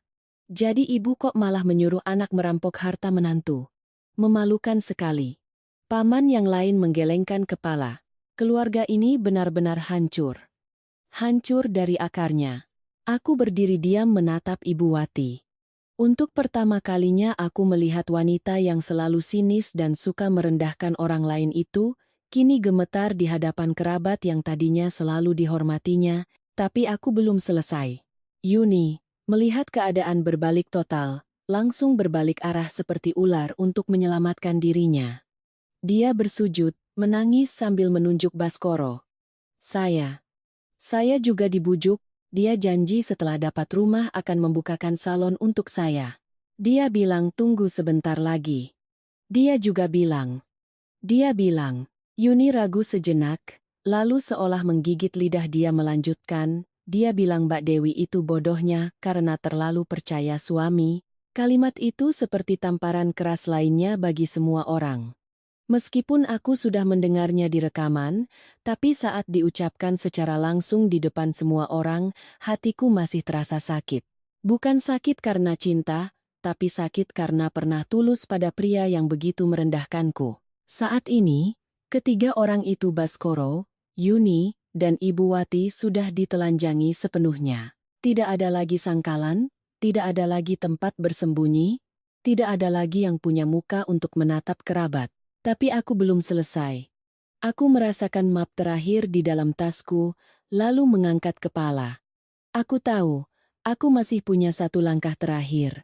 Langkah yang akan membuat mereka dari yang tadinya hanya dipermalukan, jatuh terjerembab tanpa bisa bangkit lagi. Aku memandangi tiga orang di hadapanku, seorang pria yang pernah menjadi suamiku, seorang wanita yang pernah memanggilku Mbak, dan seorang ibu yang pernah mengajariku cara menjaga rumah tangga tanpa ada gejolak apapun di hatiku. Hal paling menakutkan dari seorang wanita bukanlah saat dia menangis atau berteriak, melainkan saat dia sudah cukup menangis, cukup sakit, cukup sadar, dan tidak lagi butuh belas kasihan siapapun, aku perlahan memasukkan tangan ke dalam tas, mengeluarkan map terakhir, dan meletakkannya di atas meja, tepat di depan Baskoro.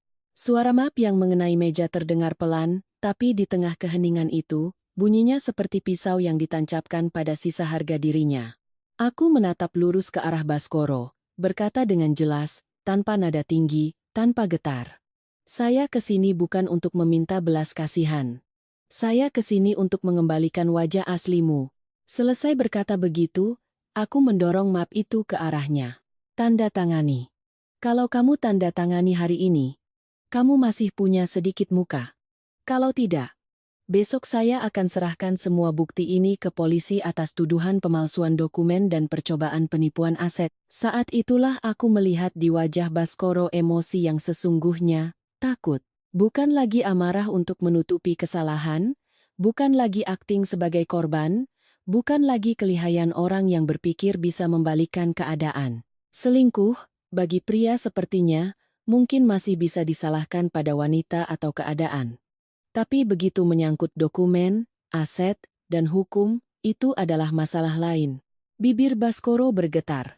Dia menelan ludah, lalu merendahkan suaranya untuk pertama kalinya.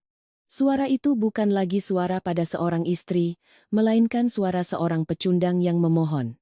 Dewi, aku salah. Beri aku satu kesempatan lagi.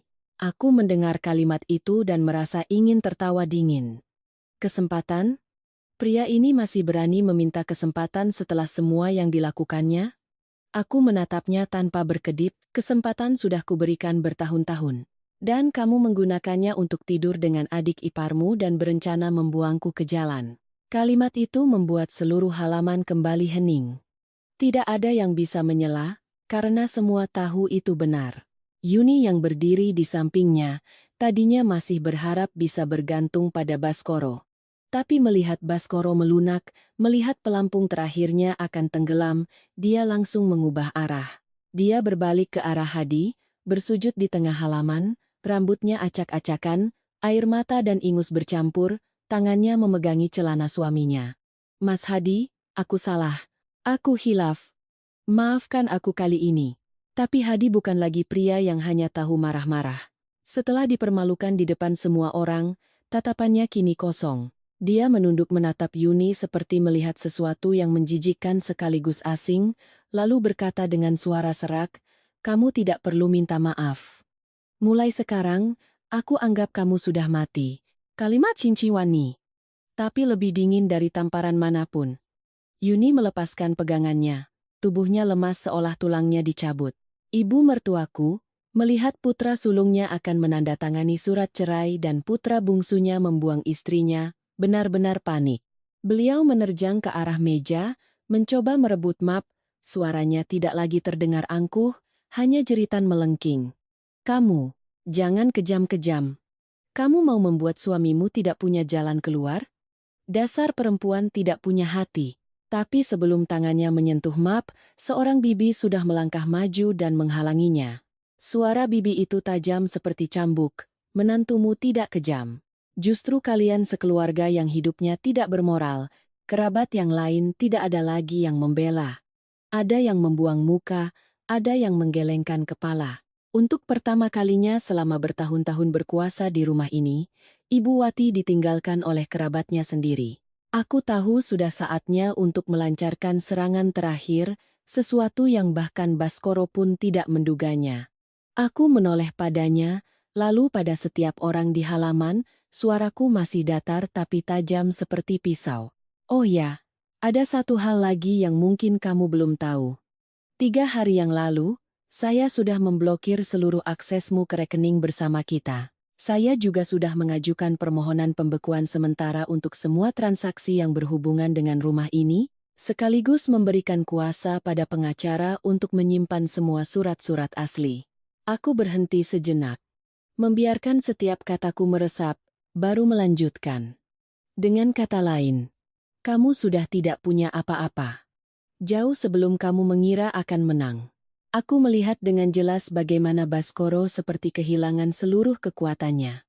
Bahunya merosot, matanya kosong. Dia sadar semua rencana yang telah disusunnya selama berbulan-bulan dari uang, rumah, istri, adik ipar, janji, hingga dokumen semuanya hancur. Uang tidak bisa ditarik, rumah tidak bisa disentuh, adik iparnya bersujud di kaki adiknya sendiri, dan ibunya dicemooh oleh seluruh keluarga. Dia pikir dia akan menang. Ternyata aku sudah menguncinya bahkan sebelum dia melangkah. Aku menatapnya untuk terakhir kalinya, lalu menyimpulkan di depan semua orang. Kamu pikir aku bodoh karena aku diam. Tapi orang yang paling kasihan adalah orang yang mengira diamnya orang lain berarti tidak tahu apa-apa. Setelah kalimat itu keluar, aku sendiri merasa seperti baru saja mengangkat sebuah batu besar dari dadaku. Bukan rasa puas karena menang, tapi perasaan damai karena akhirnya bisa memberikan keadilan untuk diriku sendiri. Tepat saat aku akan mengambil tasku, Hadi melangkah ke tengah halaman. Kali ini dia tidak memukul, tidak memaki. Dia berdiri di hadapanku, matanya masih merah, tapi suaranya rendah. Mbak, saya memang brengsek. Tapi kali ini, saya mau minta maaf yang tulus. Saya tidak bisa menjaga istri saya, dan malah membuat Mbak terseret ke dalam lumpur ini. Aku menatapnya sejenak. Ini pertama kalinya aku melihat Hadi benar-benar menunduk.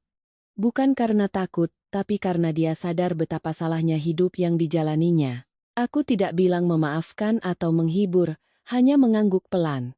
Itu sudah cukup. Lalu aku mengambil tasku, berbalik, dan melangkah keluar dari rumah itu. Tidak ada yang menahan, tidak ada yang berhak menahan. Di belakangku masih rumah yang sama, temboknya masih utuh, atapnya masih ada, meja leluhur masih berasap dupa.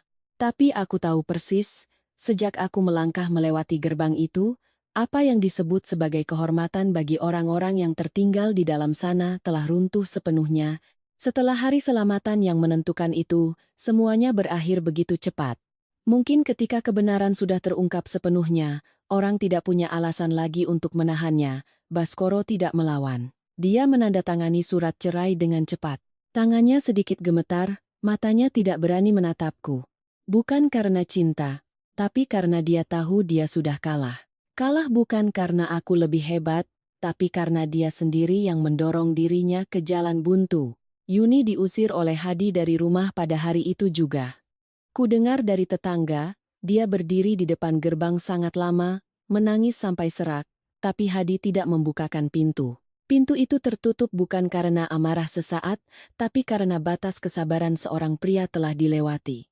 Namun, hidup bukanlah dongeng, Baskoro juga langsung memutuskan semua hubungan, dia tidak berani terlibat lebih jauh, karena saat itu dia sedang sibuk menyelamatkan sisa-sisa harga dirinya. Dari seorang yang mengira akan memulai hidup baru, Yuni jatuh terhempas, tidak punya tempat bergantung. Ibu mertuaku menjadi pendiam. Bukan karena sadar, tapi karena tidak punya muka lagi untuk bersuara.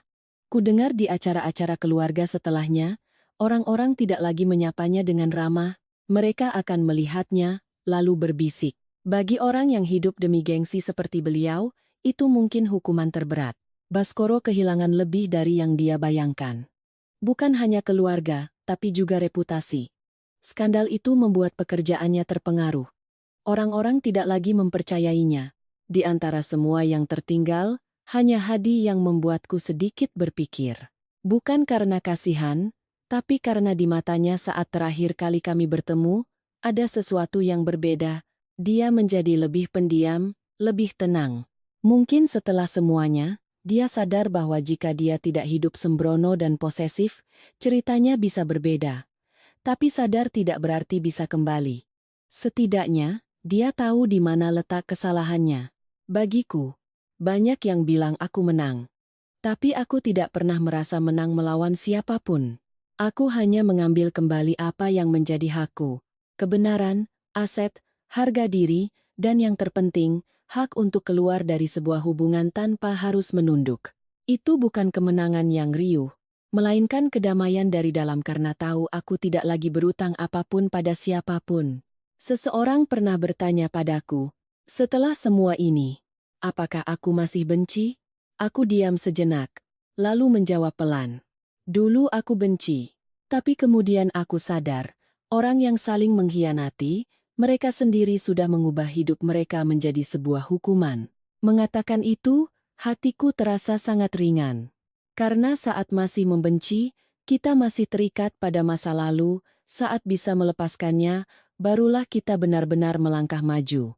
Aku pindah ke tempat lain, tidak terlalu jauh, tapi cukup untuk tidak lagi melihat wajah-wajah lama. Setiap hari aku menata kembali pekerjaanku, membersihkan rumahku sendiri, terbiasa dengan malam-malam tanpa harus menunggu siapapun pulang, tanpa harus menebak-nebak kebohongan apa yang sedang disembunyikan. Awalnya terasa sepi.